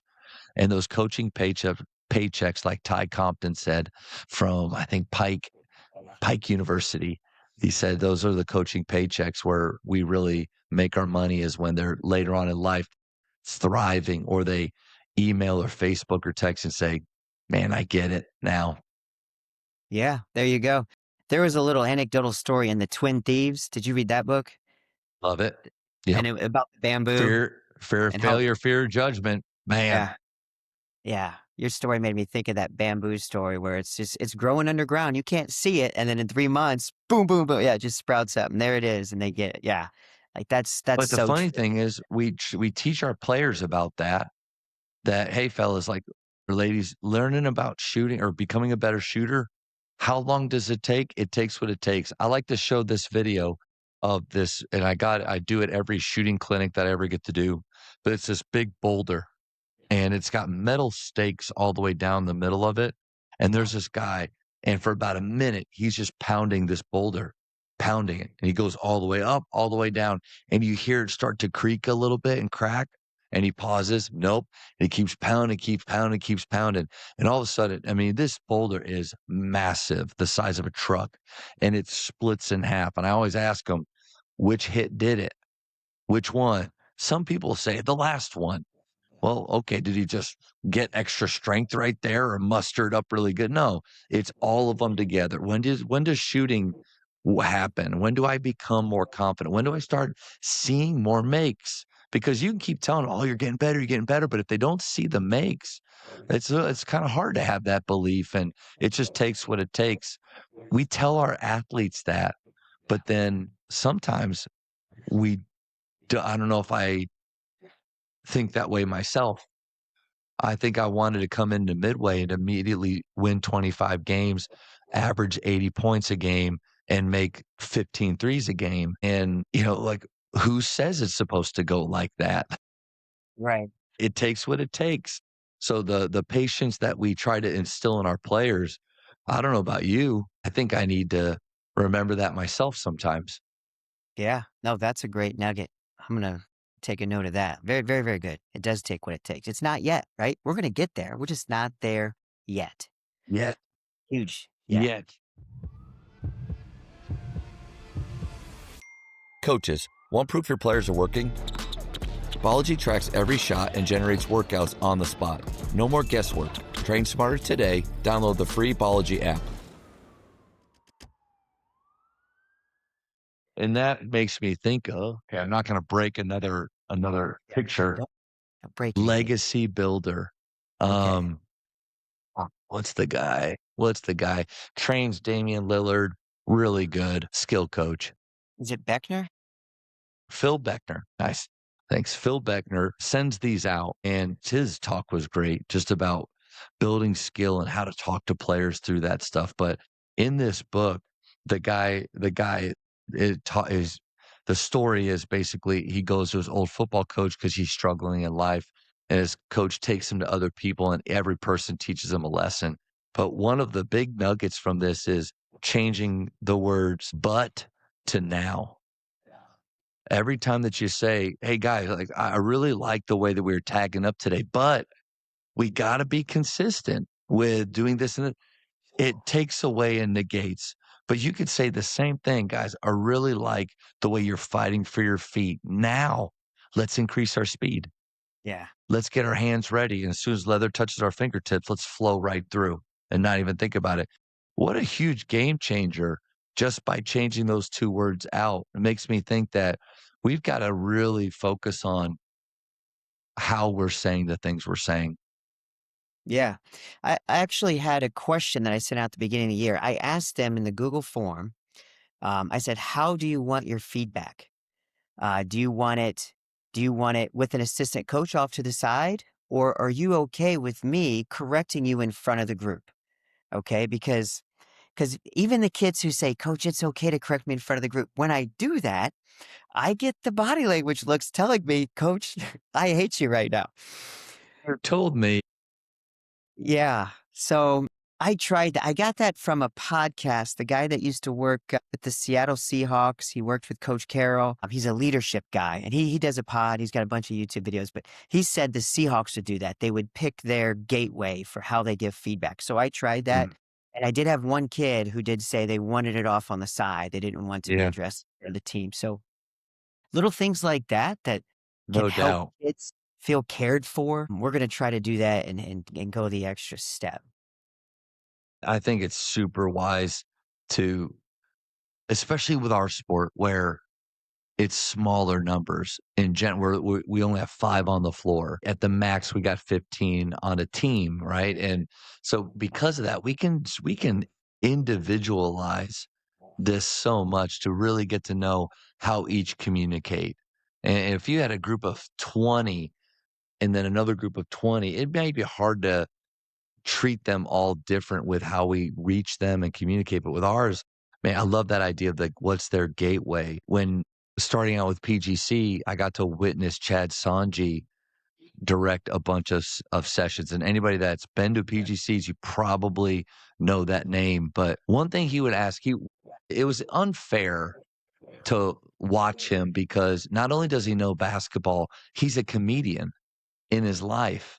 He Okay. does that for a job. So he's got these people, eating out of his hand. And then it's like, okay, Matt, you're up. And I'm not funny at all. And I'm just me, and I'm like the nerves I felt, like, okay, hey guys, just stay awake for me for an hour as I just dissect this. But anyway, he would talk, but then he would hit him with something. And I love the phrase. He said, okay, raise your hand if you want to win a championship. Or even somebody he'd ask if you've ever won a championship, and only a couple raise your hand if you want to win a championship. Or he'd ask them to, hey, write down your 3 aspirations, your 3 goals for this next year. All right, share them with another person. Okay, would anybody like to share some out loud? So like they're going through these for a couple minutes, and then he hits them with this. He goes, do I have your permission to hold you accountable to those aspirations, to those goals that you set? And it was almost like that exit row on the plane where I need a verbal yes, before you. And I watched all these kids nod. And then we're out on the court doing shape shooting, which is a super boring drill, but it's all to teach the principles of shape. It's not really a shooting drill. If it was, then it's one of the worst ever. But it's just about teaching these principles. And man, he would blow every once in a while. He'd blow that double whistle. They come in, and he would bring a little bit of heat, a little bit of fire, and he'd say, "You told me what you wanted and what your aspirations are. And right now, you're not training to those. Now, he'd say, if you don't want me to hold you accountable to these, you come to me one-on-one, let me know, and I won't anymore. But if that's what you want, like you said you did." But it was just this, like almost a master class of, all right, you're not being mean, but you're really holding their feet to the fire. But it's all because of what they agreed to. The danger, or I think where maybe I even made a mistake of, is I came in super hot and heavy with, you guys should trust me automatically this year and believe in everything I say, even though you don't know me at all. And I don't even know how you like to communicate. And there was some instant tension there. But I just thought, man, that's a good way of us, like kind of like what you said with that form of learning what they want. But then once we know that, we can hold them accountable to that. Sure. And I, like you said earlier about giving yourself grace, I think sometimes too, we have to give them some grace, just knowing that every day could be a little bit different. Maybe something happened at school, something happened at home, and you think everything's in place because it was yesterday. Well, today's a new day. And you got to remember that. So make sure, I'm always trying to make sure I kind of get the backstory before it's like, and I'm That's on right. Yeah. Well, that's the art of it, right? Is knowing your team, knowing where they're at. When you start to learn their body language and things like 10-minute meetings where they get to know more about them. They get their guard down a little bit. One of my seniors this year, when reflecting back to, I asked them to fill out some things for me, and one thing he said he'll never forget was our 10-minute meetings. I thought, oh man, sometimes I wonder, like, do these guys like this at all? Is this a waste of time? And you get feedback like that, and there's probably more that just didn't say it, but yeah, I think you're right on the money. Everyone's favorite topic in life is themselves. So when the meeting's about them, that's what they're going to remember. Yeah, they're going to love it. We're at an hour 40. And so what we'll do is we'll hit that. We'll go speed round, and we'll just we'll hit that and see, because one of these questions seems to spread out and lead to 3 or 4 other things. And so we'll go with this one more as long as it takes, get the speed round, and then we'll probably wrap up around. We don't want to break the all-time record of 240 with Mike Neighbors. That was a fun one. That dude can talk. I watched it. Talk. I watched it. He's awesome. Yeah. Love the idea of the pet peeves with him. Him letting them know what his pet peeves are, but more importantly, letting him know Yeah. what their pet peeves are. I don't think I've ever really cared about that before. Me too. Yeah, I don't know. They're like, Coach, we don't like this. He's told that story about wearing the gear. Like, you wear that gear, but we don't get it. He's like, remember that? So he's like, all right, I'll stop wearing things that you don't have. And you know, another thing about him that he talked about how some people care about if balls are bouncing while they're talking, if people are standing still, if people are giving eye contact. And he just said, "I just don't care about that. I think people can listen in different ways." And I remember hearing him say that. I'd be like, "Golly, my life would be easier if I didn't care about that." But even with all this stuff we're talked about and the growth that I think I've had, I still want eye contact. I still want them to stand still. I don't like the ball moving. I don't want dribbling. The gym should be quiet when I'm teaching or any coach is teaching or this or that. But what are your thoughts as somebody that like I've already kind of learned to come to respect you a lot in the way that you do things. What are your thoughts on do you hold the standards like that or are you more like Mike of man, I'm good with it? So my thought on that would be this. If your relationships with your players and the connections you make with them are important, then I do think eye contact is great. Them listening to what I'm saying is great. Me listening to what they're saying is great.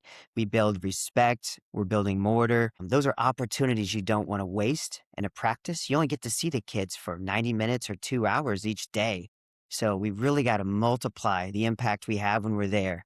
So I think if they're looking at me and I'm looking at them, we're building that relationship. When adversity hits in that championship game 2 months from now, they're going to fight for me, fight for the team, and fight for each other, as opposed to just balls bouncing and we're looking around and it's all about me now. So that would just be my thought on that. Like it. I'm gonna take that. All right. What was the thing you said? What makes your program different? So love to get to know when talking with coaches, like what do they hang their hat on? What's something that a difference they see with what they do and what maybe others do? So what's something that makes your program different? Okay, so I really want your opinion on this. One of the things we stopped doing, and we always did it, was we stopped tracking turnovers during games. Okay, and that's a big one for coaches, right? It's always how many turnovers can we force, or it's we want to have this number of turnovers or less to give us the best chance to win, right? So what I found myself blowing up on the team and making it a big deal, and we can't win these championship games, and things were snowballing out of control. That's where my mindset was. And what I saw was that when we would go back out onto the floor, because we were so concerned about us turning the ball over, we would make more mistakes. And they started to play fearful instead of fearless. They lost their courage. They were losing faith and belief in themselves and in their teammates. And I thought, well, what if we just stop this? We stop tracking it. I don't talk about it. And then, like, what can we really do about it anyway in the middle of a game? It's probably a poor decision that they made that led to the turnover. And the only way we can fix that is by getting back into practice tomorrow and doing more SSGs and more decision making. So stop beating myself up and the players up over all these turnovers that we just had. Wasn't a great night. That's okay. We're going to learn from it. We're going to get better. And I'm not going to talk about it. And I want you to play fearless. I want you to play with courage. And I want to give you the best chance to win this game. So we've kind of went that way, eliminated turnovers completely in our talk. I think it's helped us. I think it's helped us play loose and it's helped us win. We've won 5 championships in the last 2 years. And with this group, you could see it. Like we were talented, but you could see in stressful moments, it was getting to them. It was impacting them and their mindset, and I'm not great with teaching the mindfulness stuff. Like I've tried, I'm not really good at it. I would like to get better, but how do we reset?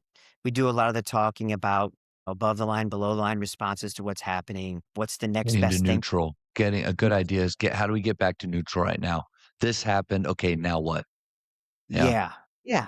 And so I think this helps, right? By just eliminating something, taking it off the plate, and we are what we are. We'll get better in practice tomorrow when we can make more decisions. The other thing that's different about us that I kind of wanted your opinion on was pace. because I know you had at one time, you were really about the pace, and you had said it almost got to the point where you were more concerned about the pace of play than you were what the outcome was. And so it got me to think about, because I see coaches all over America talk about your offensive and your defensive systems have to align. Are you going to be a slow team, or are you going to be a fast team? Because you want the pace to kind of correlate to each other. I think about like a Tony Bennett, who I respected so much, and they would play the pack like us. But then at the offensive end, it wasn't the most fun thing to watch. It's kind of like watching Ben McCollum now, maybe at Iowa. Great winning coaches, but they got that slow mindset. And what I think happens is sometimes you're going to find yourself in a lot of close games. And because they're so good and they execute so well at the end of a game, they can win out because they're just that stuck with the details. And we're going to be experts at this, right? I think that also can happen sometimes if you're a fast team. It's like, well, we gave up a layup. It's okay because we're coming right back at you. What do they call it now? The crackback or the comeback? What is it? Yeah. I know. Yeah. Yeah. We're going to come right back at them. And next thing you know, it's 89-83 and we're winning by 6, and that's fine, but you're still in a close game. So my mindset is there's a way to play defense that's going to make it harder for you to score. Okay. There's a way for us to play offense that's going to make it easier for us to score. Let's flip this mindset 180 degrees the other way. And if I can make it really hard for you to score, as long as I'm not having a goal of what my pace needs to be, and if I'm in the pack and we're getting a 35-second shot clock next year, this year, I would say about 75% of our games, we probably played it because we would just say, hey, we got the shot clock. Are you okay using it? And most of the teams would say, yeah, let's do it. So we got good experience with it. And we did have one opponent who would get the clock down under 10 every time before they would shoot. They were just trying to shorten the possessions. And I could feel myself being like, just shoot the ball so we can get it and go. We're playing too good of defense right now. They won't shoot it. Yeah. But as long as you can keep that away from your mindset, don't worry about the pace. Don't worry about the pace. We're playing great defense. We're going to get more stops. Their points per possession is going down. Once we get it, we know it's easier for us to score in the first 7 seconds. So we're going to go try to do that. And we're going to attack you, and we're going to make it easy for us to score, hard for you. So now our focus becomes scoring margin as opposed to the number of possessions in the game.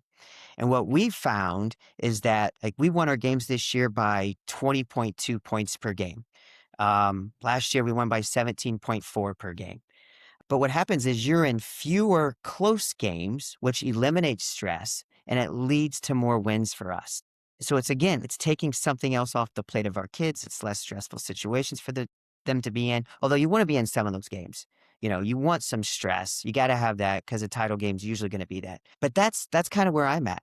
Let's manipulate scoring margin, stay out of the close games as opposed to slow, fast, where sometimes the games can be a little bit closer. I know not a lot of people think that way, but it's been successful for us. We have the second, third, fourth, and fifth highest scoring margins in our school's history, and we've done all that in the last 6 seasons. Love that stuff that you shared and made some notes kind of going down. And since you asked my opinion, I'd like to go through that a little bit. So completely agree with the idea of not talking about turnovers. And I just made a list of some things I feel like you shouldn't talk about in games. This is team fouls. I don't think because it all goes back to how you practice. If you're not discussing these things in practice, just talking about it in games, I don't think guys are trying to foul a lot. And I think the fact that the fouls are happening is enough of a teacher. Like, let the game teach the game a little bit. Yeah, you got 4. I don't need to yell at you about that. Or, hey, guys, they're in the double bonus. It is what it is at this point. We're going. So I want to talk, but I definitely want to talk about turnovers. I want to talk about free throws. I think anytime that just make your free throws. They're not trying to miss free throws the same way that they're not trying to miss layups or things. And a lot of them, the ideas are offensively, because offensively, I think if you're practicing the right way and they're executing, creating the shots that we want, then man, it's just math. It's just percentages at that point. Like, we're going to let it ride. And if it goes down, it does, or if it doesn't, it's okay. We're going to celebrate the try a little bit more with that. But I like you, I want them to play free. I want them to play with courage, shoot with courage, drive. I want opposing parents to come down and say, how do your guys just keep shooting and keep going like that? This year, getting them to go from 45 points a game to where I wanted them to be, I knew that turnovers are going to be high. But typically every year they start high and shooting percentage is low and then it flips. Well, this year it just never flipped. It just continued. There were a couple games where we got to be in the 60s and 70s with about a 10 to 11 turnover game. And those games I was like, all right, it's starting to flip, but just never fully. But even in the midst of those high turnovers, it was never if you stop turning it over, we have a shot at winning. Like, it's so easy to think that and say that, but it won't actually change the behavior. I think it'll just create more of it. Man, this takes me back to McKinney High School that's where I was at as a varsity assistant for a guy named Wes Watson. And we were 9-22 one year. And in that year, I had the bright idea of, Coach, can I sub them out every time they make a turnover? And he was like, yeah, Matt, let's try it. Like, not a lot is working right now. We were playing really slow on both ends and really scouting well and knowing everything they were doing and running this motion that was very complex. But I yanked them every time they made a turnover, and it didn't change a darn thing. In fact, it was a miserable year that I don't feel like we got better at all. We were sometimes competitive, but you know what? If you're playing slow, losing by 6, that's about the same as playing fast, losing by 15. Like, it's just not that different. And man, so we made the choice to run and gun. And if we're going to run and gun, if we're going to press, we're going to shoot more threes, then we need to get them worried less. Guys also don't come out for a turnover right now. And sometimes they get 2 or 3. I had a guy have 11 turnovers this year. That's a lot. That's a lot. I told him you're closer to triple-double or quadruple-double. Just one of those was with turnovers. That was a few days later when we could laugh about it. But yeah, you're right on the money with that. The things that I track in a game, and I have my assistants track, that I care about and that we talk about in timeouts or quarters, is our open sevens versus their open sevens. That, to me, says a lot about our pace, our use of space, and how we're moving the ball. If we don't have a lot of sevens, I think we're probably dribbling across half court a ton, not upping it across. We're not bolting to corners. And then the ball is probably sticking or freezing with somebody. Because I choose to believe that guys aren't selfish and that they're not just icing out a teammate. And I'm rambling now, but a lot of the things we do early on is extreme disadvantage where it's 5-on-2, 5-on-3, because I want offense to clearly see what open is and know what it is, so that you and I aren't the coaches saying, he's right there. Will you just pass it to? They don't see it, man. Like, you and I see it, but when they're in the moment and everything's happening, they don't see what's right there. So we train them to see it. The open sevens thing too is a defensive marker. If they have more sevens than us, then fellas, we need to be touching every pass. We need to be making every catch a dribble and then every dribble a pass. Like, we need it like that. We got to get back to our concepts. The other thing to track is offensive rebounds. I want to offensive rebound 33% or more of our misses. That means we send 4 to the glass, and we need to have more than them, because if ultimately, in my mind, one of the major factors of winning is more shots than our opponent. Now, turnovers matters a little bit there, but offensive rebounds, I think, is a huge thing. It's demoralizing for them, and our shot percentage just starts going up and up. So we track that. And then how many 5s and 6s are we each shooting? Because none of this is makes, like not making 7s, but just shooting them. Right. And then how many 5s and 6s, those 50-50 shots, step backs, or hard floaters, things like that, or the contested jump shots. Man, if we're forcing more of those, but they just hit a few of them, like we started down 10-2 one game in a tournament in Austin this year. But golly, their 5 shots were mid-range jump shots that were contested off the bounce. And they hit those suckers, but we just kept, hey, it's good. It's good. It's good. Like, to me, those are things that we should track, because they're easy fixes with sticky language that don't tear our guys apart, that don't say, hey, if you just stop sucking, we'll be okay. Like, we'll actually have a chance here.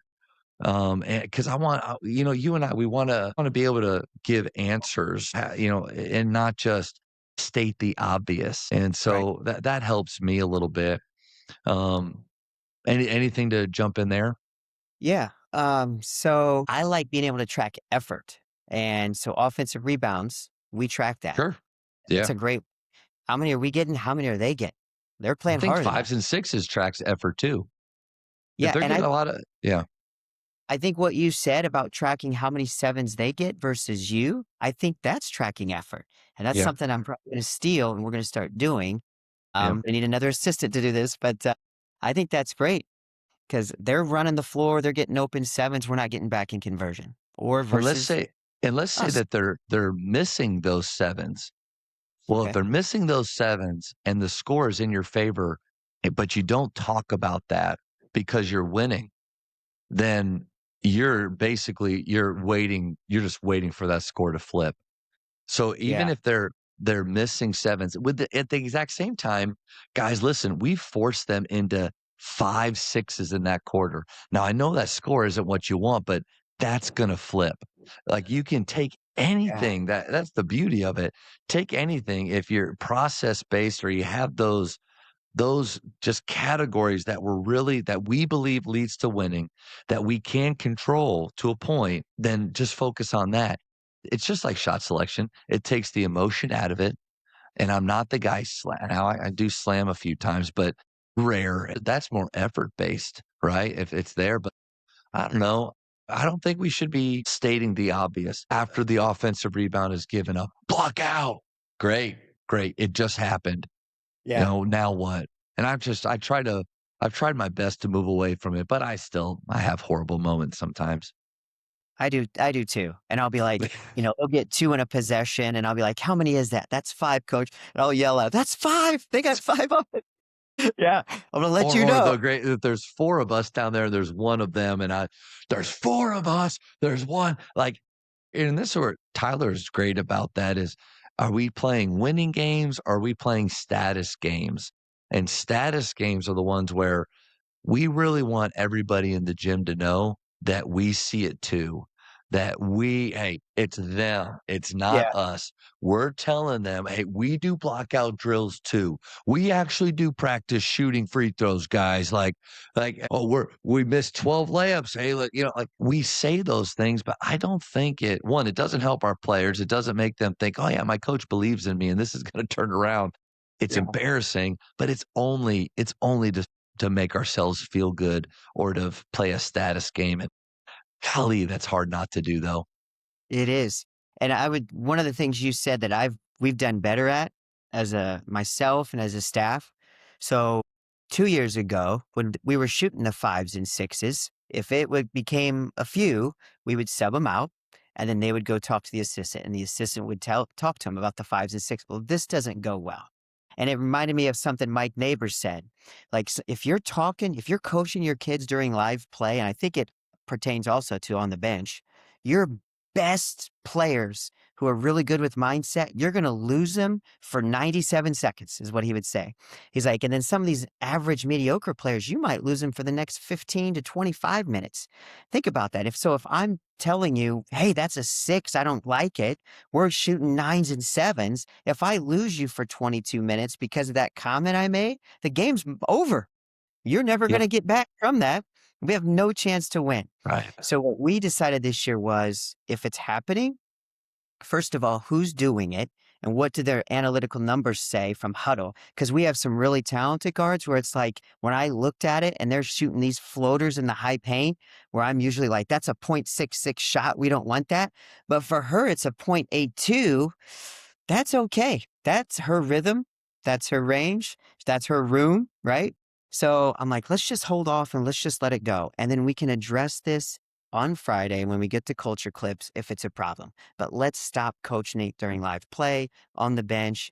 And it went so much smoother. And the kids just play with more courage, more fearless. And it's a win-win for everybody. Another mic drop moment by you tonight. The second part of it was your ability to play fast on one end and slow on the other. So I'll Yeah. be honest, I'm envious of you and your ability to do that, the ability to teach it, but then also be comfortable with it. Now, what probably helps is the fact that it's effective. That margin of scoring that you're talking about, I don't know what coach wouldn't want that. And I think for me, it comes down to, you're right. We got to a point at Faith where we were chasing numbers. I was chasing numbers, not my players. I was chasing numbers. Grinnell was really in my mind, and I still love it. There's 4 Grinnell books that I'll never open again. I just won't, because the moment I do that, I start to think this could work. And no, it Yeah. doesn't. Not at high school level. You can recruit for it at college, and you can say, "Listen, we're here. We're going to put on a show. We're going to do things. This is not normal basketball. This is unique. This is a circus." But I happen to love the circus, and I love what it does. But I got into that a little bit too much, and where we averaged 82 a year as a high school team without a shot clock, and hit 373 threes and 73 threes at my first time at Faith. And so, okay, how can we up that the next year? And we were at 94 points a game and this, but all of a sudden, we're not winning, and we're scoring 96 but losing 102 to 96. And I'm like, golly, we just scored 96 points, man. We shot 45 threes in this game, fellas. And one of my seniors came up to me. His name was Keith Church, and he said, "Coach, do we care about winning? Like, is that important at all?" And I thought, oh man, like, what have I done? Because obviously there's more to what we're doing than winning basketball games. But if we're going to put in this much time and we're telling them to be excellent and pursue that, then there has to be an avenue with what we do to win, or it's the wrong choice, it's the wrong path. Now, so that's where adjustments, I think, can happen. I've noticed that, and this goes back to Joe Crispin's book of Offense Wins. He talks about personal constraints a lot. And I really like that approach of, as a coach, what are your personal constraints? You, which I'm jealous of, have the ability to say, offensively, we are going to race. And I like, that's the pace we want. But defensively, we're going to hunker down and we're going to make your life miserable. And I don't care what that does to pace or possessions or total number of points, just as long as we've got one more than them. I appreciate that. And I think that's really good coaching. And I'm not trying to say that I'm a bad coach, because I don't do that. But there's a personal constraint that, and I don't know where this happened, because I never played fast as a player. My high school coach was very much a defensive guy. But then my senior year, we had Darren Williams and Bracy Wright, which were NBA players on my team. So he let us play, and I was okay. And so we played. But then college, it was flex and in a 1-3-1 and a zone a lot. And so just, and even starting out was always more set based, grinded out man to man. And then me and Wes opened it up to, okay, dribble drive with that builds those really good gaps and spacing. The first time I'd really ever seen offset guards at the top. And I was like, I don't know how I go back after this, and or how I do anything different. And then the pressing style of it, I saw the way that it just added fuel. We get that steal, man, that set, that trail 3 after that steal is just like fire. I'm pouring gasoline on this. And it just became where I saw the joy, and I saw the spurtability, and I saw the way that we could hunt for different types of games within the game. But you can do that in any style. It just happens to be my personal constraint, which is the same as Joe Crispin is. I can't stand slow basketball. So I don't want to coach it, and I don't want to be a part of it, sometimes to the detriment of our team, because years ago, we were playing Trinity Cedar Hill Christian, and Trinity Christian in Cedar Hill. It was Deion Sanders' school before he did other things in college and things, but his son was playing football there. But they had dudes, and we didn't. But we were running and gunning, pressing constantly, doing all this stuff. And Coach, we're up 37-25 at the end of the first quarter. It is beautiful. We're turning them over, pressing. And then their athletes decided to play and really run. We lost 116-99 in a 32-minute high school game with no shot clock. I loved every second of it. And I wouldn't do anything different. I don't know if my players felt that way, but it's almost like to kind of, close this long loop that I've been on. Whatever style that you're playing, you have to really believe in it. Because if you don't, then your kids are going to feel that. But also think that I do like it when sides influence each other in a positive way, to where, like, when we were this year even, we're trying to run and gun, but we're more half court man. We're playing in the 40s, 50s, maybe low 60s. Part of that was our shooting percentage, 24.5% from 3 will do that to you. 5 for 33 from 3 will do that to you, and Sure. 18 turnovers. It'd be hard to score a lot of Yeah. points doing that, but when we started pressing, scores went up, shots went up, energy went up, um, uh, flow was more dynamic. It was just like it was just like adding, just a juice to what they were already trying to do. And it's like, I knew that, but why was I holding them back from that? And then and there's always a chance. Like, I go back to The Guru of Go, which is one of my favorite. He's about Paul Westhead and the Loyola Marymount. He starts out that movie by saying it's a diary of his, and he goes, "The system is doomed to fail." And I remember reading and listening to that like, "Oh, man, this is what I wanna do," and the father of it is saying that, but the whole idea is, like, there's gonna come a time where it would be smarter to play slow. It'd be smarter to pack it in, but then are you really gonna run a gun or not? Like, are you really all in or not? And I think if at the end of the day, if the style that we play and if it doesn't ultimately lead to being the very, very best or the championship, at least our guys, they know that I truly believed and they gave it everything. But you can do that in any style. Marcus Smart played for a team called Flower Mound Marcus in Dallas Fort Worth, and they won 2 state championships in a row running pack line, playing 6 players, and they were just incredible. But they didn't care what the final score was as long as they were one more, and they won 2 state championships.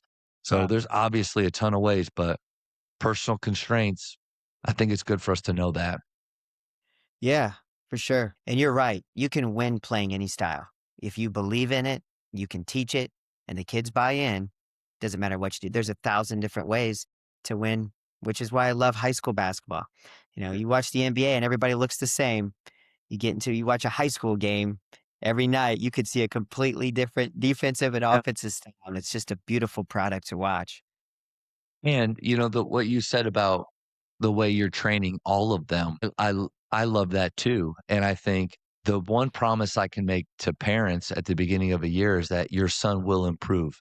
His skill will improve. But there's times where I think I would have been lying to them if I said that, because the truth is their son is just a screener. Like, he doesn't shoot. Right. He's asked, in fact, he's told not to dribble. So why do I have him doing these things? Where the way we play, the buy-in that we get is immediate, or especially that's why I'm excited for year 2, is because this whole year it was just like, "Oh, wait, I can keep shooting even though I've missed a ton? Yes, please. Yes. Oh, wait, you're not mad at us because we lost? We're just gonna keep training today?" Yeah, that's what we do. I think and even this spring, I've seen it in just some of our 3 possession games, just to kinda remind them a little bit of what flow looks like and feels like, working on a little tagging up and all this stuff, but they already look like the wheels are turning faster. But I think when you play the way you and I like to play offensively, where anybody can bolt, anybody can take it up it, anybody can shoot sevens. When we say, "Hey, we're gonna do a shooting game," everybody's excited. Everybody's stoked because I actually get to shoot when I play. I think that helps as well. Yeah. Yeah. When you told me that you do like Friday shooting games all day and jock jams and stuff, I'm like, I got to start doing this every single Yeah. day and as many shooting games as I can. Yeah. Yeah. It's fun for them. And that's the way that you get a guy named Zach Postma going 2 for 8 in the first half, which, and 2 for 8's not awful, but, and I love the 8 in the first half. That's great. But he was frustrated. And deep down, I thought, man, Zach, you need to hit a few more, because they were open and he was a great shooter. But at halftime, it's the talk between me and him. I said, Zach, what's about to happen? He's like, I'm about to go off. And the only reason you know that is because you do shooting games. You train this way of like, I can miss a few, but I know percentages and the way that I train is about. And that dude went 8 for 8 in the second half. He hit 10 threes that game. It was one of the most impressive second halves. He was cramping on one of them, and the ball seemed almost, how like in soccer they kick it and it curves. Like some of those shots were curving, man, going in. But you don't get there if there's not that level of belief based on the shooting games and how you train. Coach, I just want to say that you've inspired me so much with the little nuggets that you throw into the podcast and then the incredible guests that you have. It's really changed our program. And I just can't thank you enough. Appreciate you, man. Just keep doing it. We love it. Speed round. These are going to be quick questions. First thing that pops in your head, blurt it out. Favorite ice cream flavor? Strawberry. Nice. Don't hear that one a lot. Greatest shooter of all time? It's Steph, but you know who I liked a lot growing up was Chris Mullin. I always wanted to be left-handed and shoot it like Chris Mullin, but I was a righty. Yeah, I kept thinking that the guy from UConn that just hit the game, but he might be Mullins. He's Mullins, not Mullin. Never mind. What an idiot thing. I wonder if that's Chris Mullin, if that's his son. Well, no, it's a different last name. But no, loved him and underrated for sure and not talked about enough, especially like with the dream team and things like that. Like, he was good. Yeah, very good. Do you stand up or sit down more in games? I stand. Sometimes I'll talk to my assistants and I'll be like, I wish I was the guy that sat the very first time I coached so I could just sit here and relax. But I'm not. I'm up. I'm moving the whole time. If I sit down, it's 5 seconds later, I'm right back up. So I'm a stander and a walker, and I'm in people's way. That's something I'm trying to get better at. As I watch the film, I'm like, I'm in front of 3 people here. They can't even see the game. I got to stand together at the end. So I'm getting better. I wish I sat more so I would talk to my assistants more. I watch the college staffs and NBA staffs, and they have more time. Obviously, their timeouts are 4 minutes long, and there's 8 of them. But I wish I sat and talked to them. This year, I felt like I just didn't get their opinions or advice enough because I was up, and everything just felt so like just so many things going on, and where we weren't setting our habits yet. But I like to sit more. Sure. I remember being an assistant and not necessarily always feeling valued and not asking my opinion. And sometimes I feel like I'm just the guy carrying equipment and stuff like that. And it's like, so I've always remembered that. So with my assistants, I'm always trying to be real intentional, ask them lots of questions. Everybody's got an important job. One guy subs for me. I haven't subbed in like 14 years. One guy's he'll tweak the defensive matchups as subs come in. That's his job. I got another assistant that she charts our shot scale. Like it's a 7, it's a 6, whatever. And I want them to feel involved. And when we get beat, I don't want to be the only one who's going home and feels defeated and deflated. I want the whole staff to feel that. I want you to be excited when we win and feel what it's like to lose. And I want everyone fully invested in the program that way. And then what happens is, I've got an assistant who's coming back for year 15, and when they feel valued, they want to help you, because you pour into them and they pour back into you. And I think that's so important. We got to make sure we're as intentional with our assistants as we are with those players on our team. Nugget. Top 3 dinner guests, anytime period, can be outside of sports. Really like the sports stuff. I like leadership a lot. I would go, I love Tony Bennett, to be the 16 seed, lose and come back and win. Wow, let's talk about that. It needs to be. Is that a book yet? Is that a book yet? Because it needs to be. Needs to be, yeah. He's probably right. Yeah. I would go Jay Wright. I just love how calm he is. Like I want to be that stoic. And then someone I learned a lot from with leadership is Simon Sinek. I would love to have Simon Sinek at the table. Yeah, and just talk to him. Good one. Best basketball movie of all time. It's Hoosiers. But I love like Glory Road, Blue Chips. There's so many that I liked, but Hoosiers is the best of all time. Do players sit the rest of the first half with 2 fouls? Depends on the player. No, I heard the coach at Missouri talking about this at our IBCA clinic. His name's escaping me right now. But he's like, that player could go the rest of the game and not pick up another foul. Like, you Yeah. don't sit. Just keep them in there. So we do a lot more of that. And there's things I can do too, strategically, to kind of help us. Like, okay, we might go 2-3 and I might kind of hide you in there for right now. I might 3 or 4 minutes and I'm going to protect you and you're going to stay in the game.